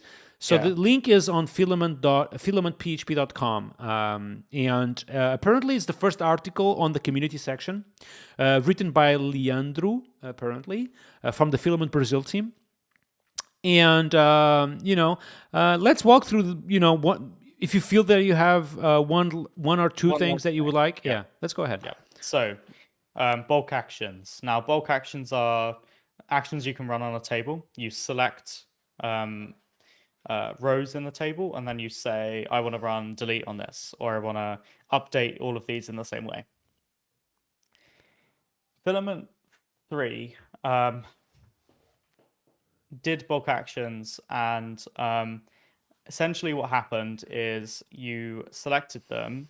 It would then run an eloquent query, passing through all those IDs, and then it would give you that collection, and then you'd then be able to loop through them and do your thing.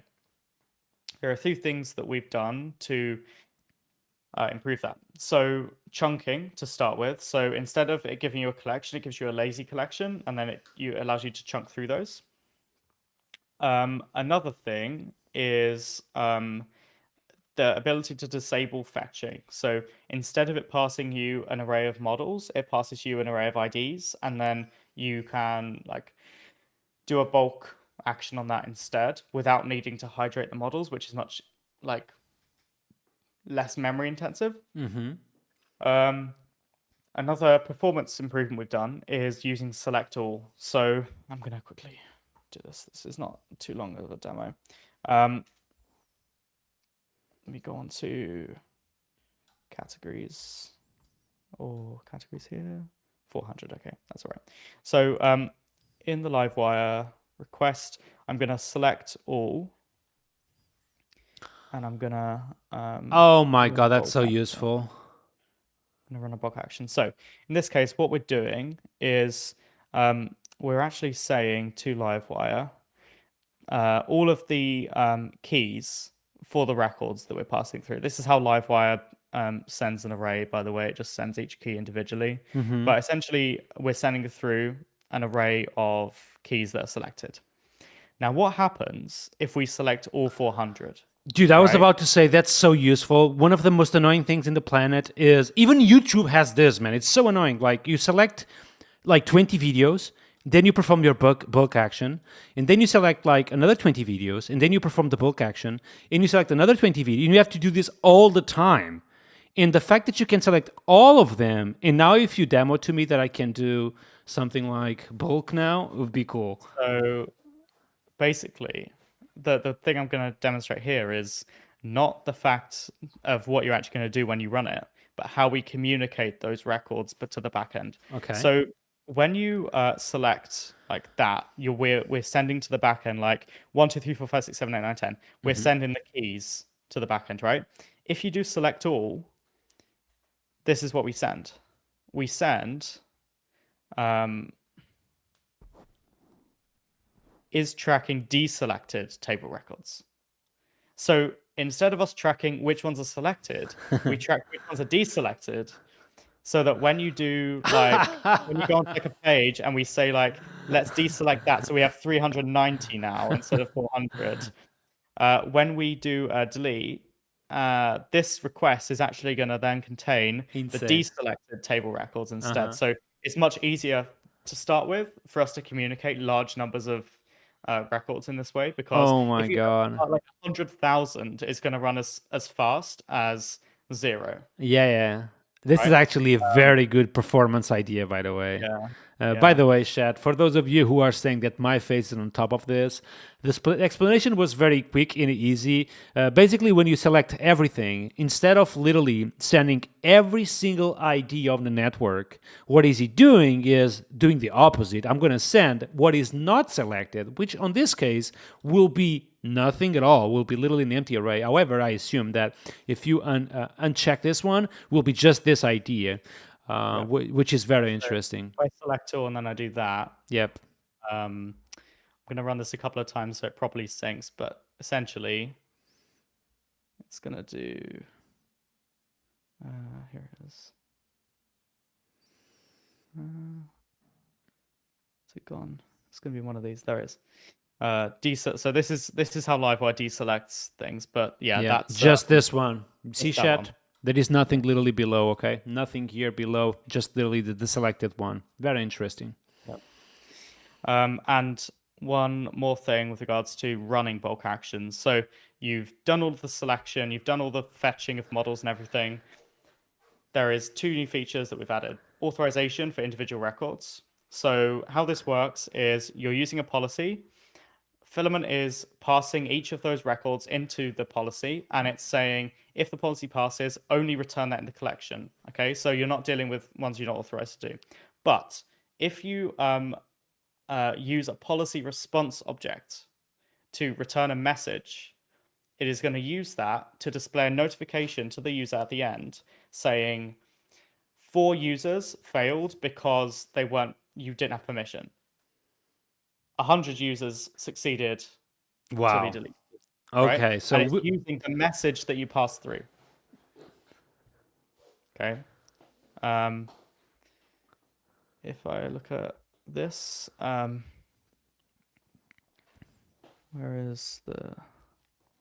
Okay, so delete policy, for example. Instead of using the Laravel response, which you can do, you could use this deny response. And what Filament is doing here is it's collecting the same messages all together. So if this happens multiple times, it's going to just use the same message generation technique. And it's going to say, like, if all of them failed for the same reason, then return this message. If one of them failed, return this message. If like any number failed, return this message. So you can actually customize like how the notification looks. And if you have multiple different failure reasons in your policies, then it's going to like say, it failed for this reason, it failed for this reason, 5 failed for this reason, these succeeded, right? And finally, you can also just like trigger those sorts of failure messages from within the action as well. So say something goes wrong while running the action. So each record, delete or report a failure because the deletion failed, like maybe the database has a constraint or something, return this message here. And this is all like gonna then impact the same notification that gets sent after the bulk action is run. Dude, where do you get like, obviously, you know, we talked about sliders today and how high customizable they are, but even like bulk actions here, you can see there is some level of detail into this stuff, like literally supporting every single edge case people may have with bulk, with bulk actions. Where do you get these ideas from? Like, it's from the community. Is this something that you need at work? How would be? Yeah, at work. So this is something that like I've like can attribute to a lot of features in Filament 4. Like just working with the framework every day means that I'm identifying things that are not optimal, and I am then building features to make the workflow at my own job easier Got you. because I'm using this stuff. So like this is something I needed at work. So at work, like in your own job, 9 to 5 job, you literally have the need of customizing bulk actions, and you just ask the time potentially to the people paying your salary, like, can you actually spend like a week implementing all this stuff? So then it gets easier for us. Insane. Looks a little bit like the story with Taylor and Ian from Elp Scout, I think Elp Scout, I think it's the name, Elpspot, yeah, where Taylor would kind of also ask time to Ian to literally develop the features that they would need on the regular jobs. And I also feel like on Laravel Cloud we have a lot of literally small features that we ask to Taylor, and Taylor will implement them on the next day. One example is, I don't know if you checked the latest changelog on Laravel, the latest version. Literally, he just implemented the should rescue on events. So that one, yeah. On broadcasting events, which is something I actually, I was already doing, but I actually need to wrap every single broadcasting within a rescue callback. And I was trying to avoid that totally. So I just asked Taylor, dude, can you just do an interface? So I just do that once. And also at broadcasting event level, and I feel like this is definitely the way to go. When you want to build features, like just build them for your own needs. Because if you have those needs, absolutely everyone will have them too. For sure, yeah. And honestly, I can attribute like working full time and not working full time on Filament as one of the best things for Filament. Like the fact that I'm not full time has improved the framework. This is insane, in my opinion. This is insane, chat, literally as an acknowledgement, understanding that this is actually something that I also feel happens not only for you, Dan, but also for content creators. You guys have no idea how important it is to actually do product development, like daily, regular product development like everyone else. If there wasn't because of that, I hadn't built things like Past PHP or other things, because I know the pain. I know what people want because I have those pains too, and for Filament is actually a very good example. I assume not only for bulk actions, but also like for many of the features we see on Filament 4. You have those problems in your daily job, therefore you apply those solutions in your own framework. And some of the mistakes I see on content creators is that they stop developing actually daily work, and they just forget. They get rusty, they forget how to do things. They get rusty. They no longer know what should be new for their framework or for their videos. They just get rusty, and they are not able to do stuff anymore. It's crazy. Yeah, I can echo that entirely. Yeah, I totally agree. Dan, thank you so much for coming today, dude. Honestly, it was I was speechless at many phases during your demo. I think I have seen mind-blowing things today on Filament. Filament was awesome already on Filament v3. I'm going to be honest with you. I don't know if you saw my video about Filament. I did. You did. And I was already speechless about multiple things on Filament. Today was one of those moments that I became speechless again. So appreciate you taking the time and the energy. And chat, by the way, I want every single one of you clapping for Dan, because coming here to a live stream and literally just demoing nonstop for how many time were we here? 2.5 hours, I think. 2.5 hours nonstop demoing Filament new features is energy demanding like insane. Okay, so Dan, thank you so much from the bottom of my heart to coming here today. And chat, just a small reminder that I'm doing also streaming every single Monday, Wednesday, and Friday. If you want to see more PHP content and Laravel content and Filament content, please give a follow just on the bottom below, and give a like on this stream as well. Dan, I'm going to literally, if you are okay with it and if you consent, I'm going to produce 1 or 2 videos about today's live stream and publishing on my YouTube channel. Those videos will likely to come either Sunday morning or Monday morning, very likely to be Monday morning. And chat, if the Filament video reaches 1,000 likes, I'm going to very likely to do a Filament week here on the live stream, meaning that I will stream Monday, Wednesday, and Friday, just about Filament, probably developing a web from scratch, already in Filament 4, because I don't care about the breaking changes. So that being said, Dan, thank you again. Thank you everyone in the chat for coming here today and supporting our work. And thank you everyone who have, subscribed on Prime, on Twitch. Esteban Gulipin, thank you so much for the subscription. Who else? Zed the First, thank you so much for the subscription through Prime. I really appreciate your support. And by the way, chat, if you want to financially support my work on streams, you can either become a Twitch member or a YouTube member. Is literally, just a few pence, but everything combined helps a lot my work here on the live stream. Shaq1172, thank you so much for the subscription through Prime. Appreciate your support. That being said, Filament 4 for the win. Thank you so much, chat, for being there. Dan, if people want to follow your work a little bit more, maybe the personal Dan, do you have a Twitter account, Blue Sky account, or anything I can share? Yeah. So I have Twitter, which is Dan J Harron. Blue Sky, which I use a lot more than Twitter, which is danharron.com. And GitHub as well, which is Dan Harron. You can follow all of my stuff on your GitHub feed when I do PRs and stuff. So. Yeah. All right, make sure you follow Dan. Chat, thank you so much. Catch you guys next Monday. Jeffrey Way is coming to the channel. Jeffrey Way, the creator of Laracast, is literally coming to my live stream, and we are going to have a lot of fun, just like we had with Dan. Chat, catch you guys next Monday. Dan, catch you next time. Thank you very much. All right, bye. Bye.